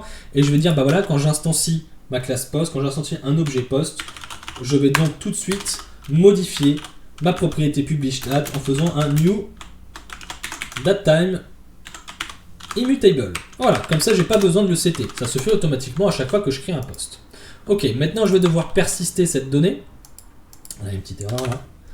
Persistons cette donnée. Donc là, on va utiliser le manager de doctrine. On va faire un persist. On va donc persister. Le fait de faire un persist, c'est un ajout. J'ai un doute, mais c'est pas toi qui as fait un baptême de... Non, pas du tout. Pas du tout, pas du tout.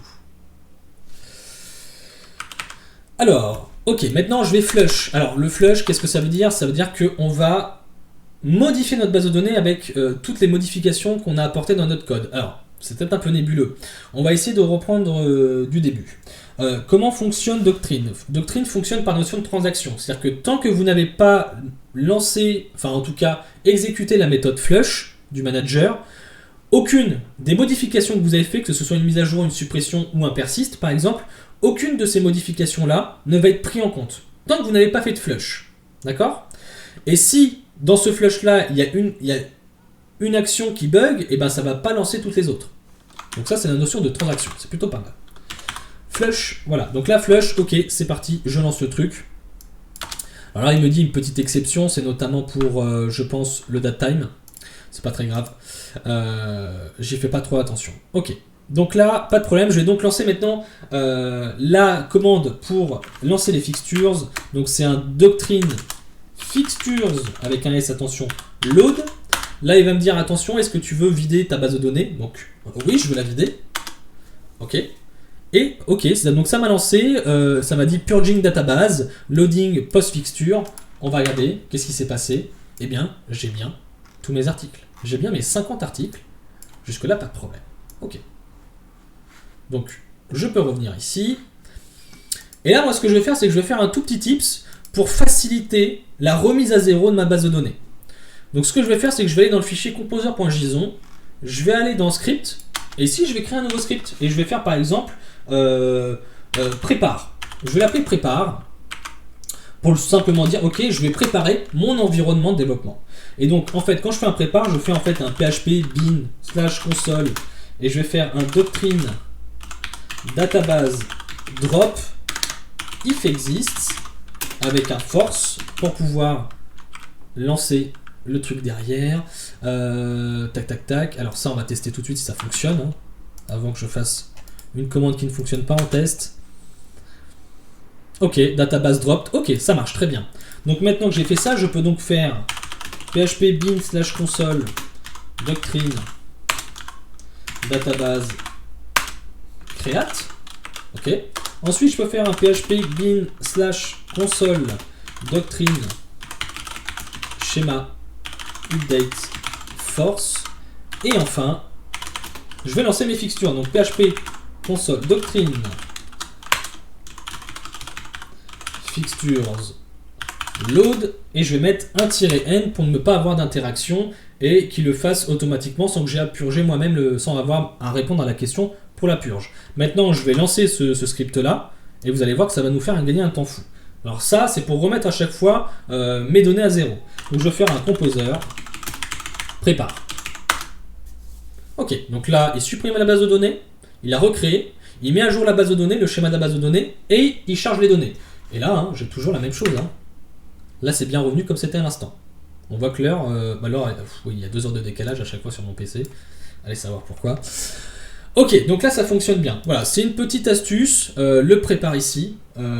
Ouais, c'est plutôt pas mal. Ça permet quand même de simplifier pas mal de choses. Mais au final, tu le connaissais pas, mais c'est parce qu'en fait, tu dois le connaître, mais sans le voir. C'est-à-dire que si tu remarques un petit peu quand tu installes un projet ou quand tu installes une librairie sur Symfony, un composant sur Symfony, derrière, il va te lancer ce script-là. Il va te faire un cache clear, il va te faire un asset install. Mais ça, en fait, tu le remarques pas, parce que tu te dis pas, bah tiens, peut-être que ça vient de Symfony, peut-être que c'est Symfony qui le fait. Non, c'est Composer qui le fait. Ok, donc voilà, un petit moyen de créer notre petit script. Alors ici, ne cherchez pas à mettre par contre des scripts qui vont durer trop longtemps, parce que nativement, quand on va lancer la commande avec Composer, on est sur une base de 30 secondes maxi. Donc si votre traitement, par exemple si vous appelez une commande custom et qui a fait un traitement qui est trop long, et ben ça va cracher. Donc ici, moi je lance que des trucs qui sont quand même relativement simples et assez rapides. Ok, donc maintenant que j'ai mes posts, eh ben, je vais simplement aller sur ma page d'accueil et on va faire ensemble récupérer notre première liste de posts. Donc ce que je vais faire ici, c'est que je vais faire post avec un S, et là on va appeler this get doctrine pour récupérer notre instance de doctrine. On va faire un get repository. Alors get repository, c'est pour récupérer le repository de quoi? De ma classe post. Donc post 2.2.class. Et à partir de là, il nous propose déjà des méthodes qui existent nativement dans Doctrine. On va utiliser le find all pour récupérer tous nos posts. Ok. Donc maintenant, cette valeur-là, je vais la passer à ma vue. Hop. Ok. On va donc aller sur notre index.php. Ici, j'ai mon hello world, super. Je vais plutôt mettre slash, je vais mettre un gros blog comme ça, voilà, par exemple. Et je vais faire ma première boucle. Donc, quand on a besoin de faire une instruction qui n'est pas un affichage sur Twig, on utilise accolade pourcentage. Donc là, ça va être un for post in post avec un s, puisque c'est le nom de la propriété que j'ai donné, le nom de la variable par exemple que j'ai donné dans mon tableau ici. Voilà. Pour chaque poste dans la variable post avec un s, hop, and for, et ben là je vais simplement faire un h2. Je vais afficher le title et je vais afficher le texte. Donc post.content. Je vais mettre un petit small ici par exemple en faisant post. Décidément published at, et là on va mettre tout simplement date, et on va mettre ça une date en français, ça va être très joli. Voilà, ok. On va voir ce que ça donne. Hop.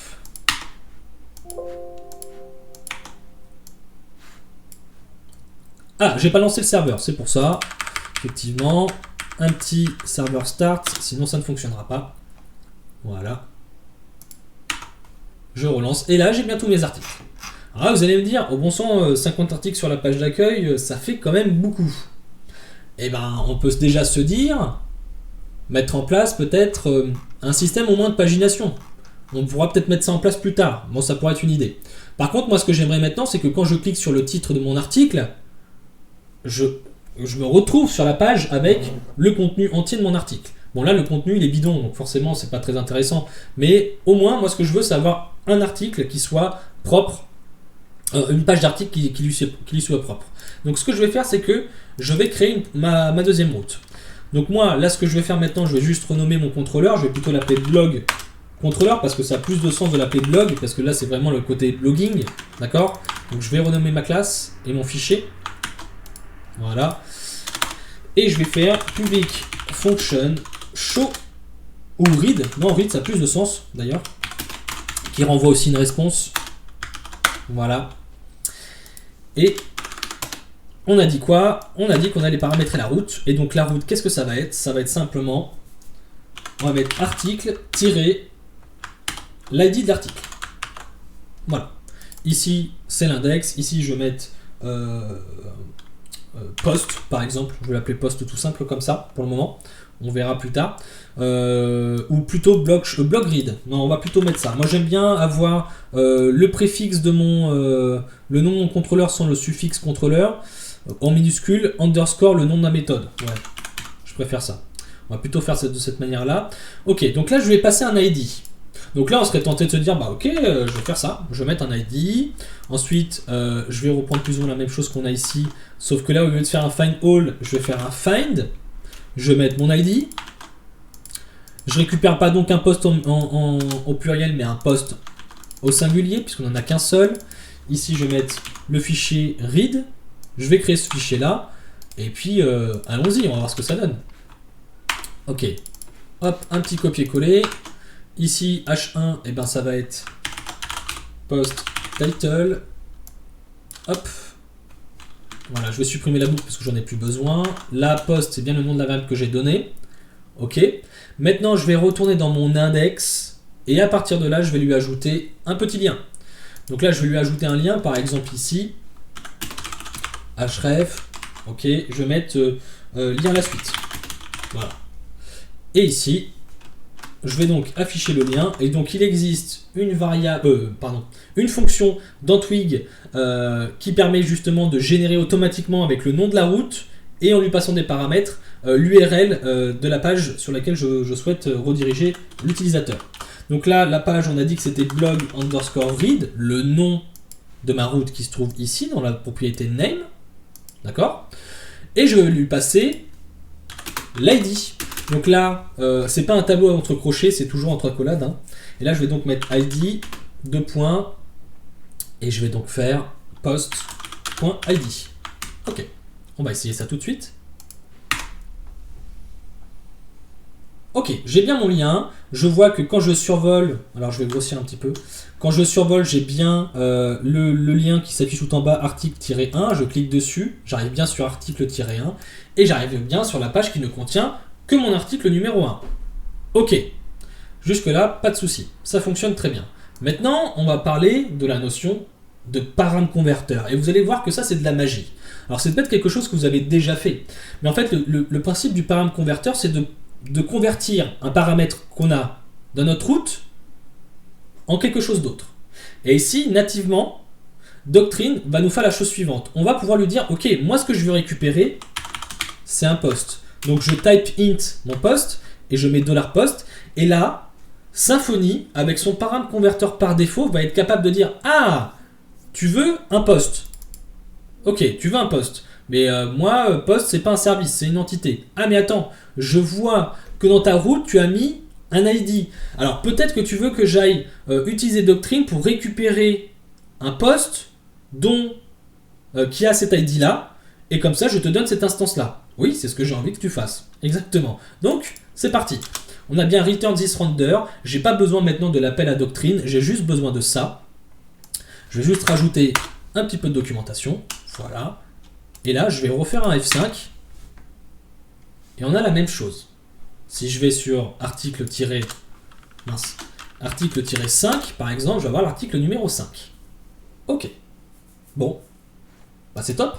Alors, on verra plus tard. On peut créer, un param converteur custom, ou alors on peut paramétrer justement le param converteur par défaut sur la route. En lui disant, bah voilà, je vais peut-être avoir quelque chose d'un peu spécial, on va dire un champ comme un slug par exemple, même si bon, lui dire qu'on veut aller dans la base de données, récupérer ce champ-là par rapport à cette valeur-là, enfin bref, on peut imaginer tout plein de choses.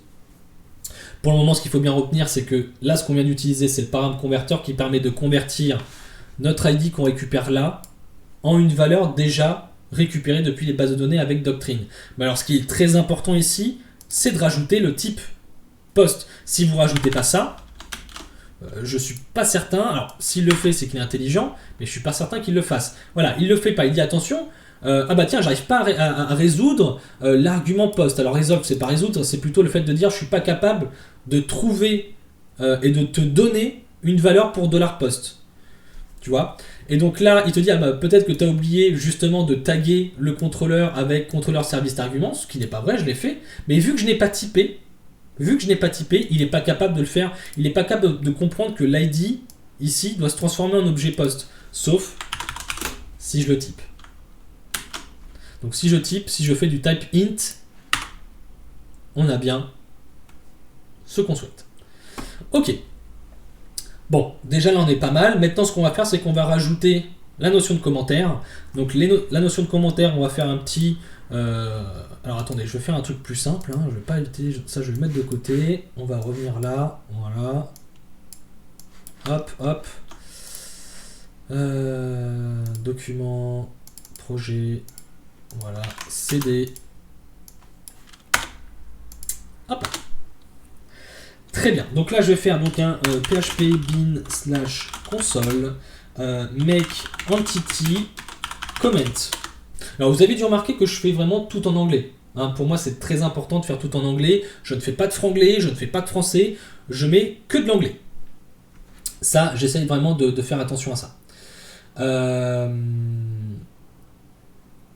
Ok, allez.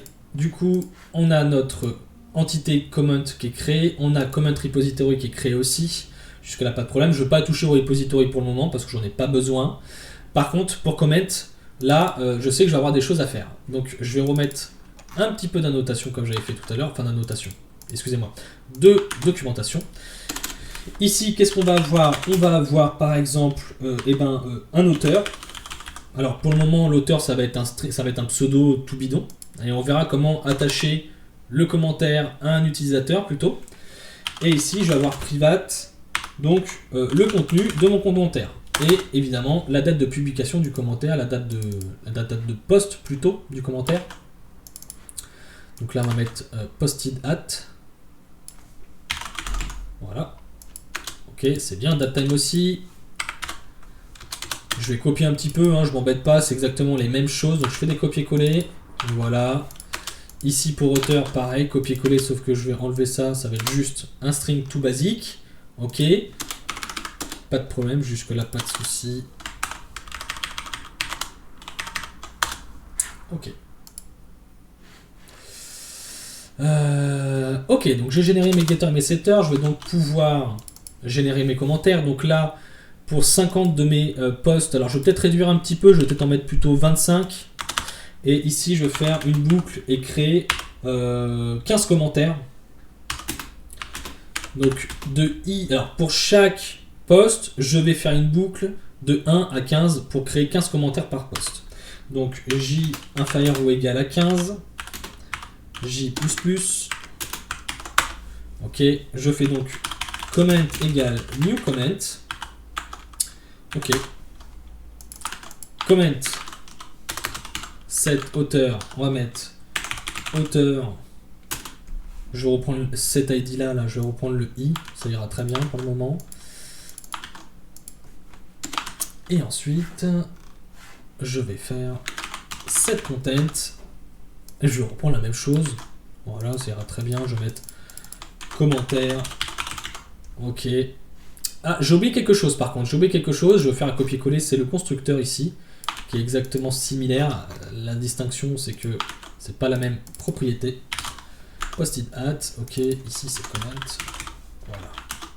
Je reviens ici. Je vais donc persiste mon commentaire. Mais là, le problème qu'on a, c'est que le commentaire il est associé à aucun post. À aucun moment, on a fait justement de jointure entre les deux. Donc on n'a pas fait de relation. Donc on va créer notre relation. La création de relation, c'est simple. Ici, c'est quoi comme type de relation? On a dit la règle de gestion était la suivante. On a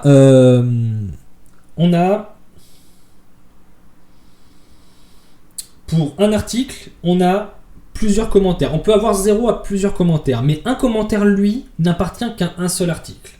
Donc ça veut dire qu'on a une notion de many to one.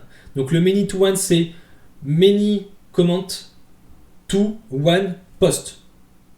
A l'inverse, si on devait faire de la bidirectionnalité, donc one to many, donc one post to many comments. D'accord? Essayez de vous dire ça dans la tête. Et justement, c'est le nom des relations qu'on va donner. Donc ici, on a dit private post, qui est de type post, qui est un many to one, puisqu'on est dans notre classe commentaire, plusieurs commentaires vers un post. Donc many to one. Ok. Target entity. Donc là, on pointe vers quelle classe? La classe post. Voilà, on fait ça, ça suffit. Et je vais créer mon getter et mon setter pour post. Voilà.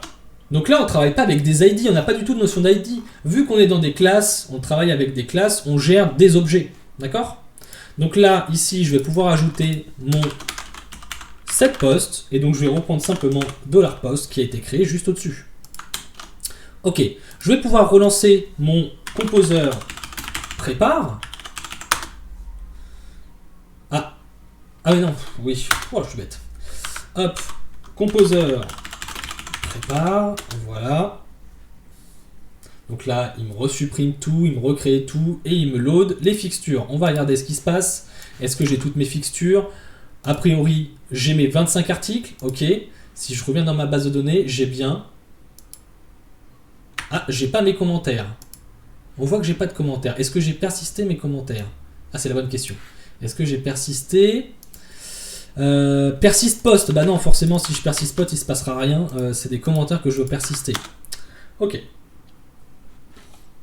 Voilà, et normalement, ici, on a nos commentaires qui sont attachés avec un ID de post. On voit qu'on a bien 15 commentaires pour l'ID 1, 15 pour l'ID 2 si je dis pas, etc. etc. etc. C'est inutile de préciser le Mapped By. Dans le Mapped By, c'est seulement si tu veux faire de la bidirectionnalité. Alors on va le faire ensemble, au moins pour l'exemple. Ici on a dit que entre comment vers post, c'était un many to one. D'accord? Et donc l'inverse, c'est un one to many. Donc si on devait faire la bidirectionnalité, c'est-à-dire que sur l'entité post, on va avoir un private comments avec un S. Ici, qu'est-ce que c'est? Eh ben, ça va être un array. On verra plus tard les array collection pour ceux qui connaissent un petit peu. Et ici, c'est donc un one to many. Ici, je vais donc mettre encore un target entity qui pointe vers comment. Et c'est ici que je vais mettre le mapped by. Le mapped by, c'est celui-là. C'est cette propriété-là qui l'a. C'est celle qui a le one-to-many. C'est un peu compliqué pour moi, mais grave stylé. Alors, Vizir, ouais, j'imagine que ça doit être un peu compliqué. Après, si ça t'intéresse un tout petit peu, bah, commence déjà par les bases. Je pense que ça peut être vraiment pas mal. Mais effectivement, si tu trouves ça stylé et que c'est un peu compliqué, bah, c'est déjà cool. Tu vois, c'est franchement top. Ça me fait plaisir. Donc, le mapped by, justement, c'est ce qui va permettre de dire, ok, donc là, j'ai deux relations, enfin, j'ai deux entités qui sont en relation bidirectionnelle, c'est-à-dire qu'il y en a une qui pointe vers l'autre et réciproquement. Mais il faut lui expliquer dans les deux cas que, eh ben justement, il faut qu'on fasse le lien de bidirectionnalité. Donc ici, mapped by, il faut lui donner le nom de la propriété dans mon entité comment qui pointe vers le post. D'accord? C'est-à-dire que ici, bah, c'est $post. C'est cette entité-là qui pointe vers le post. Donc ici, je vais simplement mettre post. De l'autre côté, du coup, on est obligé de faire aussi la chose inverse. C'est que ici, on va devoir mettre non pas mapped by, attention, mais inversed by. Très important. C'est-à-dire que quand on est sur du many to one, c'est inverse by. En fait, quand on cherche à savoir plus ou moins qui est le propriétaire de qui, là, le but, c'est vraiment de dire, ok, quelle est la relation inverse? Bah, ça va être, du coup, on a dit la propriété comments, ça pas de problème. Mais quand on est sur du many to one, celui qui a le many to one, c'est du inverse by, et celui qui a du one to many, c'est du mapped by.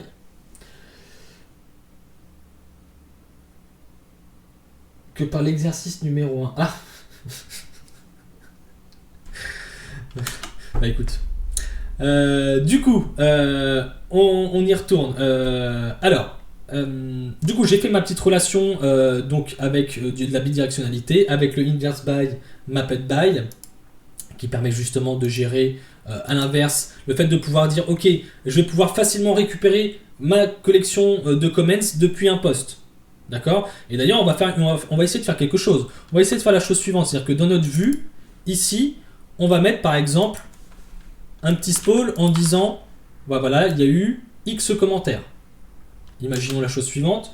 Post.comments pipe length. Alors le pipe, qu'est-ce que c'est? Le pipe, c'est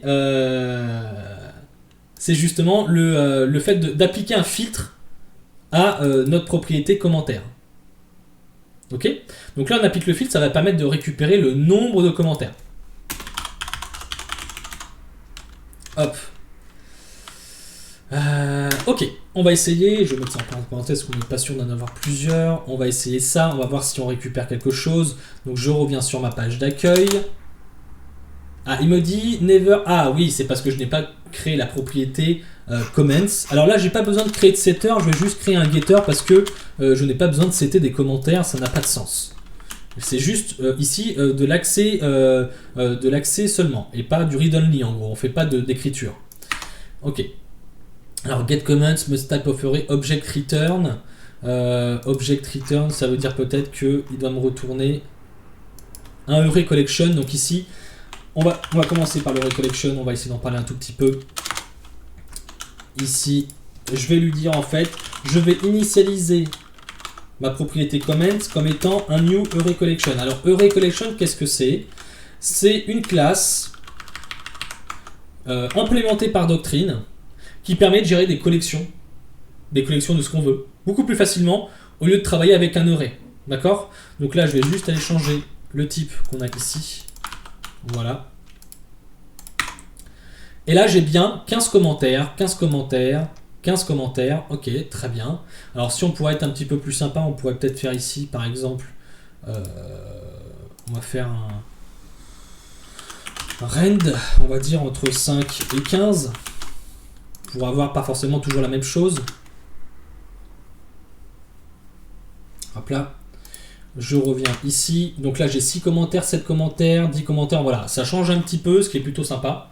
Et donc là, on voit qu'on récupère le nombre de commentaires qu'on a en base de données pour cet article-là. Il est capable de faire le distinguo tout seul de son côté. Et qu'est-ce qu'il fait comme requête? On va regarder ça ensemble. Parce que ce qu'il y a de bien avec Symfony, c'est qu'on a un profiler. Et ce profiler va nous permettre de récupérer nos données. Par contre, on voit quelque chose d'intéressant. C'est-à-dire que si on va sur le profiler et qu'on clique sur le Doctrine, on voit qu'il a fait 26 requêtes SQL. 26 requêtes SQL, c'est énorme juste pour afficher une page. Et quand on regarde les requêtes qu'il fait, en fait, il fait déjà, je vais récupérer tous les posts. Ça, c'est la première requête qu'il fait. Et puis après, pour chaque post, il va récupérer la liste des commentaires. Donc là, il fait un select. Si on regarde un tout petit peu, il fait bien un select, voilà, tous les champs qu'il y a dans la table comment, avec un post ID qui est égal à l'ID du post sur lequel on est en train de boucler. Et là, il va le faire pour tous les ID de 1 jusqu'à 25. Ok. Bon. Là, déjà, c'est pas super optimisé, quoi. Hein. Clairement, on pourrait faire mieux. On pourrait faire mieux. Et on va faire mieux. Et pour faire mieux, ce que je vais faire, c'est que je vais créer une méthode dans mon repository qui va aller me chercher à la fois tous mes posts, mais aussi tous mes commentaires en une seule fois. On va essayer de faire ça. Donc je vais aller dans post repository. Je vais créer une méthode qui va s'appeler public function get all posts. Voilà. Qui renvoie quoi? Qui renvoie un array. Ok. Ici, je vais donc faire return this create query builder. Hop, query builder. Alors le query builder, qu'est-ce que c'est? Le query builder, c'est un outil qui permet de construire une requête SQL sans avoir à faire de SQL. Juste en utilisant la notion de méthode, avec une notion objet en fait. Donc là, ce que je vais faire, c'est que je vais créer une requête une requête query builder. Alors, ici, vu qu'on se trouve dans post repository, par défaut, il va faire une requête sur la table post de manière basique. Donc là, en fait, je vais lui donner un alias à ma classe post. Je vais lui donner la classe, le mot P, la lettre P, comme alias. Ensuite, je vais faire un join p.comments. Donc là, ce que je veux, c'est récupérer la relation comments. Je vais lui donner un alias, l'alias C. Et ici, je vais rajouter un add select. Et je vais sélectionner C. Pour lui dire, ok, effectivement, je veux faire une jointure avec mes commentaires, mais attention, je veux aussi sélectionner mes commentaires. Et ça va être très important, vous allez voir la différence. Donc là, je vais faire un get query, get result, pour récupérer mon résultat. Et on va essayer comme ça. Donc là, je prends le get all post, je retourne dans mon constructeur, dans mon contrôleur, pardon. Et ici, à la place de find all, je vais donc mettre get all post. Ok, on va tester. Donc on lance. Là, il nous dit, ah, il a fait qu'une seule requête. On passe de 26 à une seule requête. Alors, vous allez me dire, putain, c'est quand même magique. Ouais, parce qu'en fait, en une seule requête, il va faire donc une requête avec une jointure en cherchant un post et les commentaires qui vont avec. C'est vraiment super pratique. Et ça, tout ça grâce à quoi? Simplement, grâce à la chose suivante, grâce au add select. Si j'enlève le add select, par exemple, imaginons, là, je l'enlève, je le commente, on va se retrouver encore avec 26. Voilà. Et là, du coup, on a une requête qui s'est fait, on a 26 requêtes qui se sont faites en 5,36 millisecondes, ce qui me semble énorme à mon goût. Tandis que là, il l'a fait en 1,35 millisecondes. Et encore, on pourrait peut-être optimiser derrière, à voir. Donc c'est quand même super pratique. Donc je vais remettre le add select et on va quand même gagner quelques petites millisecondes. Ce qui n'est pas... Moi j'aime bien, hein, je suis dans l'optimisation, j'aime bien faire de l'optimisation un petit peu. Et là ça coûte vraiment pas cher en termes de développement. Hein, c'est quand même 5 lignes de code plutôt bien utilisées. Donc on y va. Ok, maintenant que j'ai fait ça, on a donc notre page où on liste nos posts. Une page où on affiche nos posts, mais maintenant il faudrait peut-être dans cette page qui affiche le post, l'article, qu'on ait les commentaires, la liste des commentaires. Donc là, on va aller dans read, et ben là, on va refaire plus ou moins la même chose qu'on avait tout à l'heure. Je vais reprendre la boucle qu'on a ici, très simplement, voilà. Hop, et là, je vais faire un UL, pour commencer, ça ira très bien. Voilà. Dans ma boucle, ça va donc être pour chaque commentaire dans la variable post et la propriété comments. Ici, je vais donc mettre un Eli avec le pseudo, donc comment.author, désolé pour l'accent, il est super, il est magnifique. Et puis, je vais donc afficher comment.content. Ok. Et ben, on va regarder ce que ça donne. Donc là, si je clique, j'ai 8 commentaires. Donc là, j'ai OK, commentaire numéro 1111, ce qui est normal, puisque dans mes fixtures, ici, c'est J. Voilà. Ici, on s'en fout un petit peu. Hop, je refais un prépare. Vous avez vu, ça c'est quand même super pratique. Hein. Je vois que mes fixtures sont pas tip top. Je les remodifie, je relance mon petit script et hop, c'est super rapide. Et je peux voir effectivement que j'ai bien mon commentaire de 1 à 8 pour l'article numéro 1. Bon, bah voilà. On a déjà fait l'affichage de nos commentaires dans la page d'article. On va essayer de faire. Alors là, il est 14h17. Je vais rester encore pas trop longtemps. J'essaie de pas faire des grosses sessions. Je vais essayer de faire au moins des sessions de 2 heures assez régulièrement. Donc, n'hésitez pas. Je pense que j'en ferai une demain aussi à la même heure, 12h30. Donc, je reposterai ça sur les réseaux sociaux. Donc, n'hésitez pas à me suivre. N'hésitez pas à me follow et à ajouter la petite cloche là pour les notifications. Donc voilà. Et à vous abonner aussi sur YouTube. Il y a quelques vidéos, mais c'est des vieilles vidéos que j'avais fait pour des étudiants d'ailleurs, que j'avais avant. Donc c'est des vidéos assez brutes, pas du tout travaillées, mais sur des trucs assez pointus, des trucs bien précis sur Symfony, qu'on verra d'ailleurs plus tard. Ok, je vais juste faire un petit teasing, il nous reste 10 minutes. Merci pour le follow Yannick. Et ce que je vais faire, c'est que simplement, je vais créer un formulaire et je vais faire un petit teasing, donc ça va aller très vite, mais vous allez voir un petit peu la puissance de la chose. Et que à terme, vous arriverez aussi à faire les choses aussi rapidement et de manière très simple. Mais ça, il va falloir s'exercer évidemment. Donc là, ce que je vais faire, c'est que je vais créer un dossier form. Dedans, je vais créer une classe qui va s'appeler comment type, pardon. Donc en fait, je vais créer mon formulaire. Alors, on crée effectivement un formulaire en PHP. Vous allez me dire, pour ceux qui ne connaissent pas Symfony, ok, qu'est-ce que c'est ce délire? Moi, quand je fais mes formulaires, c'est pas en PHP, c'est en HTML. Effectivement, mais on va y revenir. Donc là, je vais dire au final, en fait, que comment type extends abstract type. Est-ce que je l'ai là? Non, je l'ai pas là. Donc, on va aller le chercher. Abstract type, voilà. Je vais implémenter deux méthodes. Je vais implémenter les méthodes configureOption et buildForm.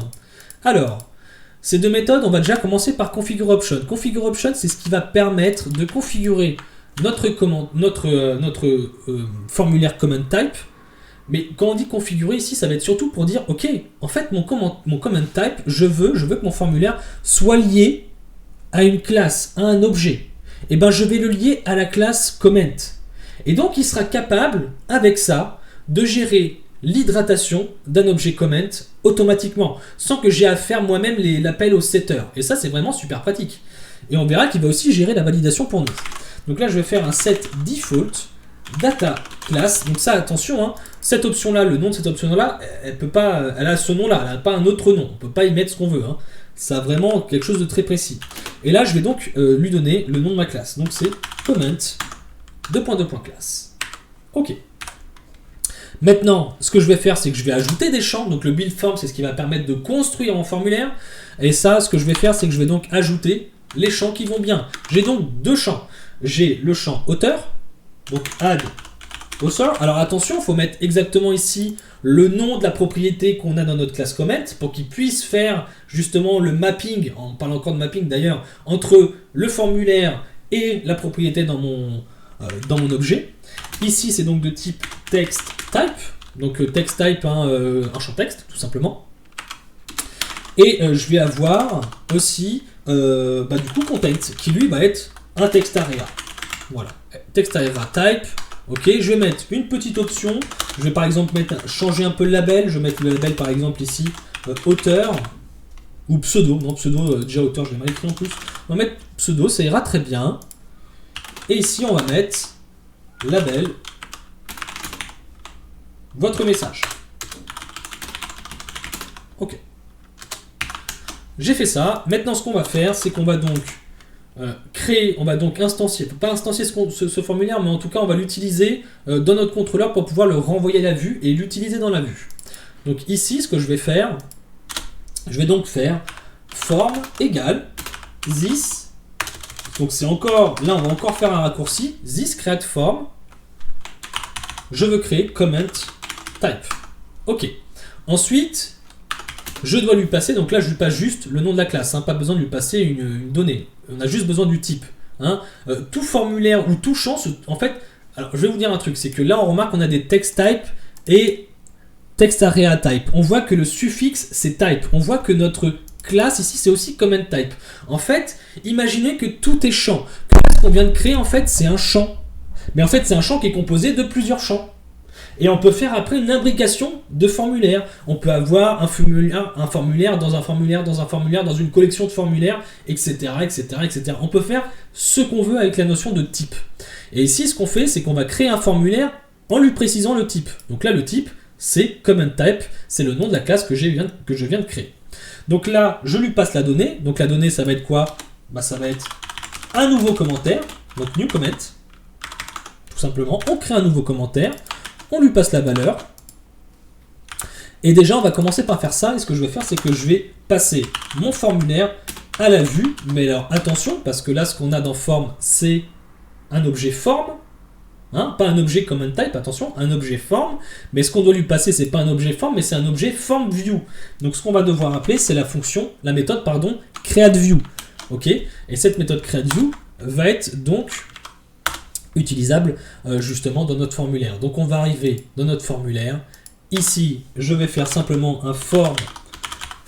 Donc la fonction form, c'est une fonction native à Symfony et à Twig, on va dire ça comme ça, qui va me permettre en fait d'afficher et de générer automatiquement le HTML de mon formulaire. Donc on va regarder ce que ça donne.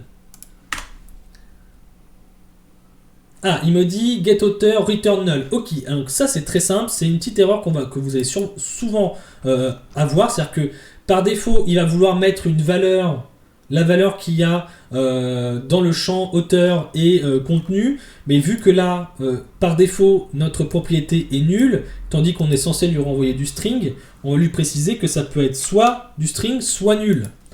Juste pour le getter, et on va faire pareil pour le contenu, sinon ça ne fonctionnera pas.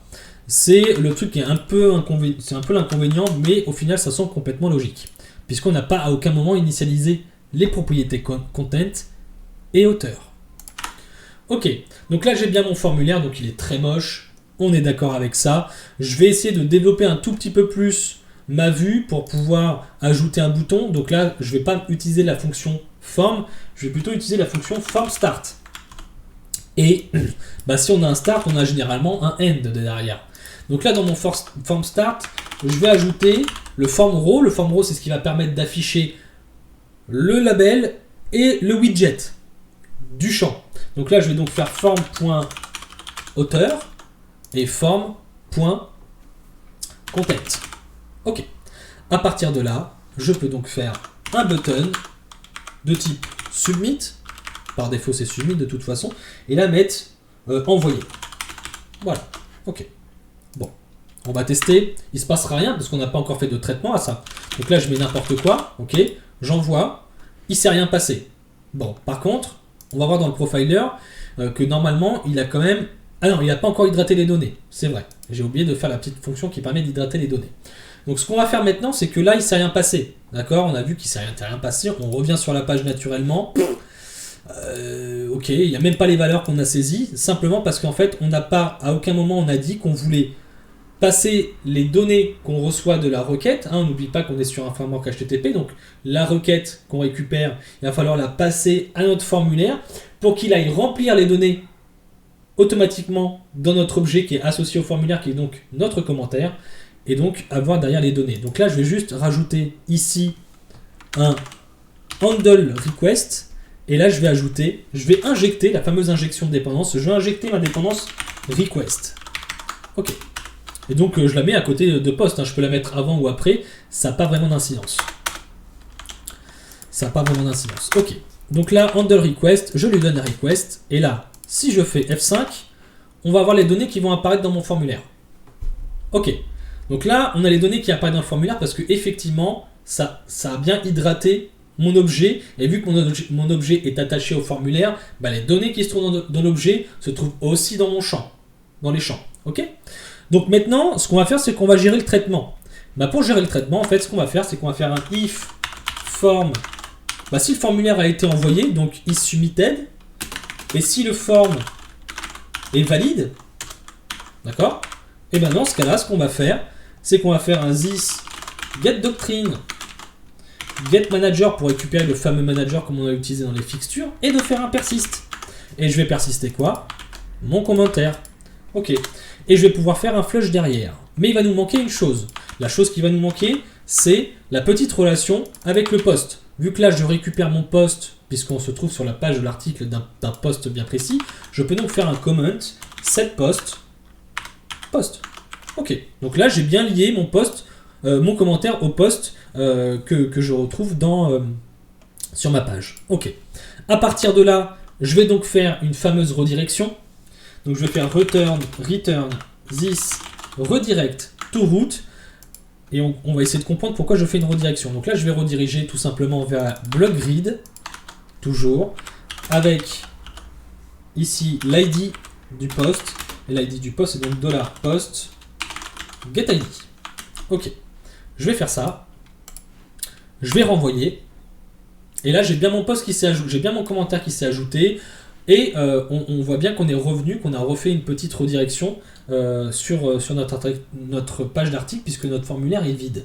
Mais alors pourquoi faire une redirection? Pour la chose suivante, c'est-à-dire que si je ne mets pas de redirection, je vais valider, je vais envoyer un commentaire. Ok, imaginons l'utilisateur il fait ça. Ok, super. Et puis là, il s'amuse à appuyer sur F5. Puis sur F5. Puis sur F5. Puis sur F5. C'est quand même un comportement qui n'est pas forcément idéal, quoi. Donc, retenez bien une chose sur les commentaires, et on y reviendra un petit peu plus dans le détail demain, notamment sur la notion de validation. Mais il y a une chose qu'il faut intégrer, c'est que à chaque fois qu'on fait un traitement de formulaire, notamment, derrière, on fait forcément une redirection, pour éviter justement que si on recharge la page, le traitement se refasse de nouveau. Et là, ça peut être vraiment très problématique. Ça peut être synonyme d'erreur, de bug à l'écran pour l'utilisateur, ce qui n'est pas forcément top pour lui.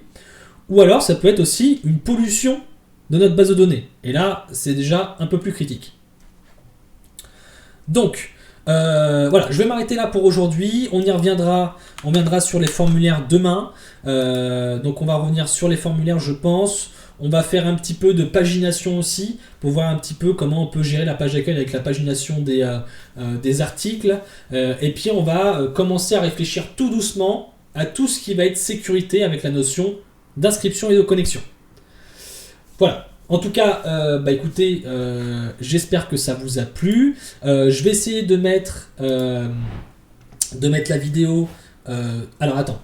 16 requêtes, quand on a beaucoup de données sur la page, ça fait beaucoup. Ouais, ça peut faire beaucoup en fait. 16 requêtes, moi j'estime que ça fait beaucoup. Pas de souci, Jérôme, de rien. Ça fait beaucoup. Alors après, ça dépend si tes requêtes, c'est des requêtes simples qui ne sont pas trop gourmandes. En soi, dans ce cas-là, c'est vraiment c'est pas trop problématique. Après, il faut vraiment essayer d'analyser plutôt, de dire, ok, est-ce qu'elles prennent beaucoup de temps ces requêtes? Est-ce que si tu arrives par exemple à une seconde totale sur tes 16 requêtes, c'est trop. C'est trop. C'est vraiment beaucoup trop. Il faut que ce soit quelques millisecondes, une dizaine, trentaine de millisecondes. Un peu plus peut-être, si vraiment tu as un gros traitement. Mais il faut éviter. Si tu peux optimiser tes requêtes en ajoutant par exemple des add select, si tu as notamment des relations avec par exemple des notions de collection comme on l'a vu avec la notion de commentaire ici, ça va quand même ça va te faire gagner quand même pas mal de temps. Et pas mal de... j'en suis à 18 millisecondes. Ouais, c'est pas mal, mais pour les 16 requêtes, c'est pas mal, mais Mais voir si tu n'as pas un petit peu d'optimisation à faire. Alors les optimisations, ça peut être donc si tu fais une requête dans un repository, et en fait pour moi la seule inconvénient qu'on peut avoir avec Doctrine, en fait ça va être surtout, comment dire, le fait qu'on ne sache pas ce qui se passe derrière. Et vu qu'on ne sait pas ce qui se passe derrière, eh ben, forcément, il y a peut-être plein de requêtes qui sont exécutées sans que tu le saches. Et en fait, tu vas te dire, bah oui, mais moi je traite avec des objets, et en fait, comme vous l'avez vu sur la page d'accueil, j'ai fait une boucle sur les posts, et après j'ai fait un petit affichage pour afficher le nombre de commentaires. Et ben en fait, ça je l'ai fait instinctivement, je me suis dit, bah oui, simple, allez, vas-y, on se lance, on fait ça, et au final, ça m'a fait en tout 26 requêtes. Mais c'est parce qu'en fait, en amont, je me suis pas demandé, ok, qu'est-ce qui va se passer si je fais une boucle sur mes articles et que j'affiche le nombre de commentaires. Et ben en fait, derrière, c'est qu'il va faire il va aller chercher tous les commentaires, les instancier les mettre dans un tableau. Et derrière, quand je vais faire mon count, il va faire effectivement un count sur mon tableau de commentaires pour chaque post. Et donc faire une requête à chaque fois.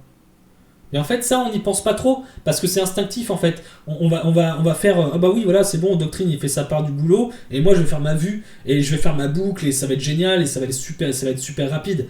Donc, essayez plutôt de réfléchir, ok, bah j'ai mon profiler, qu'est-ce qui se passe dans mon profiler? Je vais cliquer dessus, et je vais voir un petit peu les différentes requêtes que je vais avoir. Est-ce qu'il y a un endroit où je peux peut-être optimiser la requête? Déjà, évitez les requêtes avec trop de jointures. Si tu as une requête qui a avec 50 000 jointures, ah bah là, tu peux être sûr que ça va être compliqué, quoi. Parce que tu vas peut-être avoir des produits cartésiens, ce genre de choses. Ouais, alors c'est pas propre à Symfony, je pense que c'est plutôt propre à Doctrine. Je préfère parler de Doctrine plutôt que Symfony. Mais en fait, ça, une fois que tu as cette notion d'optimisation dans la tête, et une fois que tu l'as en tête, tu vois, une fois que tu y penses, eh ben, essaie d'avoir cette habitude de dire à chaque fois que je veux afficher une page où il y a des données dedans, je vais essayer de réfléchir aux données que je veux afficher. Est-ce que j'ai pas un moyen d'optimiser? Tu vois?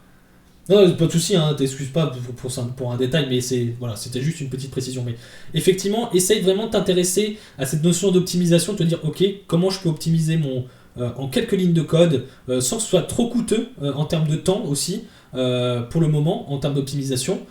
Après, tu pourrais y revenir plus tard à faire du refactoring, par exemple.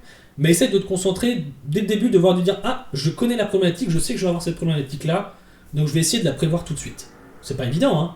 Mais tu peux essayer sur des trucs assez simples, notamment dans le cas que je t'ai montré avec la notion de one-to-many, de post vers commentaire, qui permet d'afficher la chose. Le cache peut être une solution. Alors le cache, ça peut être une solution, et c'est notamment une très bonne solution quand tu sais que tu as beaucoup d'activités sur ton site et que tu veux vraiment optimiser au maximum l'expérience utilisateur. Se dire que au lieu d'avoir une requête qui va durer 5 millisecondes, ce qui est quand même assez ridicule, qu'on se le dise, c'est pas énorme, hein, 5 millisecondes, vous n'arriverez même pas à le faire dans votre tête, mais l'idée du coup, c'est que si demain il y a énormément de gens qui viennent sur votre site, que les données sont quand même assez complexes, on a quand même beaucoup de données, et effectivement les mettre en cache, effectivement permettent de gagner du temps et de se dire, ok, bon, je vais pas me retaper une requête qui a 5 jointures, plein de champs et plein d'objets que je vais afficher dedans avec des where de partout, machin bidule. Ça va être beaucoup trop compliqué. Je vais faire une requête en cache.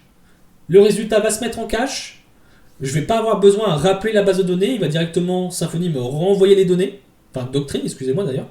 Doctrine va nous renvoyer les données. Et du coup, j'ai gagné une requête SQL. Ok, super. Maintenant, la mise en place et la réflexion qu'il va y avoir derrière, ça va déjà être beaucoup plus compliqué parce que le refactoring pour faire de la mise en cache est déjà un peu plus complexe et il ne faudra pas oublier certaines choses. Ça va être vous allez surtout peut-être faire des bêtises en oubliant que peut-être que ta requête elle va avoir un where. Et si tu as un where, du coup, j'imagine bien qu'il y a une recherche qui se fait derrière peut-être. Et donc tu peux pas mettre une requête en cache s'il y a un where. Enfin, en tout cas, c'est très compliqué. Alors disons que pour le moment, je me fixe une limite de 20 requêtes max. Si je vois qu'il y a plus que ça, je me dis qu'il y a un problème. Effectivement, c'est bien de se dire ça, c'est très bien. Après, c'est que je fais pas gaffe tout le temps. C'est une bonne habitude à prendre. Oui, tout à fait, mais ça va venir avec le temps. Enfin, faut pas non plus être trop dur avec soi-même. Je pense qu'il faut aussi... je pense que tu l'as bien compris et tu te fixes une limite. Donc ça veut dire que tu l'as en tête ce truc-là. Mais je pense que l'idée de se dire que tu as cette notion déjà un petit peu de dire ok, bon, je sais que ça peut être problématique, à partir de là, tu as déjà fait la moitié du trajet. Le reste, après, c'est l'habitude. Hein. Et l'habitude, c'est en se forçant, en poussant à chaque fois, en essayant d'aller plus loin à chaque fois, en se disant ah oui, là, faut pas que j'oublie, je vais essayer d'optimiser, voir ce qui se passe. Pas de souci, de rien, Jérôme. Donc voilà, en soi, je pense que pas de souci aussi pour les précisions. Je pense que c'est normal. Il faut expliquer un petit peu ce qui se passe derrière dans l'ombre. Alors, je pense que plus tard, je reviendrai un petit peu peut-être sur la notion de cache, parce qu'il y a plusieurs niveaux de cache avec Doctrine. Alors, petit teaser, on peut mettre en cache les metadatas, c'est-à-dire le mapping, d'accord. Il peut mettre en cache aussi les requêtes SQL, c'est-à-dire qu'en fait, il ne va pas régénérer les requêtes SQL à partir du query builder, il va être capable de récupérer la requête SQL générée. Je parle juste de la chaîne de caractères, hein. La requête, le select, machin bidule, hein. Pas le résultat. Et en dernier niveau, c'est justement le cache du résultat. Et donc là, le cache du résultat est donc un peu plus coûteux en mémoire, forcément, mais moins coûteux en requête SQL et moins coûteux pour la base de données, forcément. Donc voilà. Alors, perso, je check si ma page répond dans les 100-150 millisecondes et lorsque ça dépasse, j'optimise et le cache. C'est ce que je fais tout à la fin car c'est souvent difficile à débugger. Complètement. Je suis complètement d'accord avec toi, Yannick. Alors, moi, ce que j'aime bien faire aussi, moi, 150 millisecondes, ça dépend aussi sur quoi tu travailles. Si tu travailles sur Windows, 150 millisecondes, c'est pas trop déconnant. Mais si tu fais du dev et que tu fais, quand tu check, j'espère que tu check bien en environnement de prod, par exemple avec Blackfire, un outil de gestion, enfin de monitoring de performance, et de ne pas regarder dans le profiler, parce que si tu regardes dans le profiler quand tu es en mode développement, ça n'a aucun sens. Pourquoi ? Parce qu'en fait derrière Symfony il va générer tout le cache à chaque chargement de page, il va faire tout plein de traitements superflus que ne fait pas Symfony quand on est en version de production. Ouais, c'est indicatif, ok, c'est juste pour te dire, ok, là c'est trop déconnant. Je sais que pour moi, 150 millisecondes dans mon environnement de développement, c'est plus ou moins une norme, une moyenne qui me semble convenable. Et tu dois certainement te dire que si tu es plutôt à 400 millisecondes, c'est qu'effectivement, il y a un problème quelque part. Et tu dois plutôt te rapprocher de ta moyenne que tu as de manière générale, un peu globale à tous tes projets. J'imagine que tu le vois peut-être comme ça. Ok, je comprends mieux. Très bien. Écoutez les amis, moi je vais vous laisser. On se retrouve demain 12h45. Je serai peut-être là un petit peu avant, mais pas forcément pour développer, peut-être pour discuter un tout petit peu, peut-être là un petit quart d'heure avant, histoire de répondre à vos questions. N'hésitez pas à les noter de côté, à les mettre de côté, et j'y répondrai avec grand plaisir demain. N'hésitez pas à me suivre, notamment sur Twitter. Il n'y a pas grand chose, hein, je fais rien sur Twitter, c'est mon outil de veille principalement, mais je pense que je vais commencer à l'étoffer au fur et à mesure. Sur YouTube, je vais essayer au moins de déposer toutes les vidéos que je fais à chaque live. Et puis écoutez, je vous invite à me suivre notamment sur LinkedIn si possible, si vous souhaitez. Sinon venir sur Discord et puis discuter avec moi, il n'y a pas de problème, je suis quand même assez ouvert et j'hésite pas à être souvent dispo pour répondre aux questions. Et puis écoute, on se retrouve demain à la même heure, 12h45. Et bien je vous souhaite une bonne après-midi, une bonne fin de journée. Et puis écoutez, à très bientôt.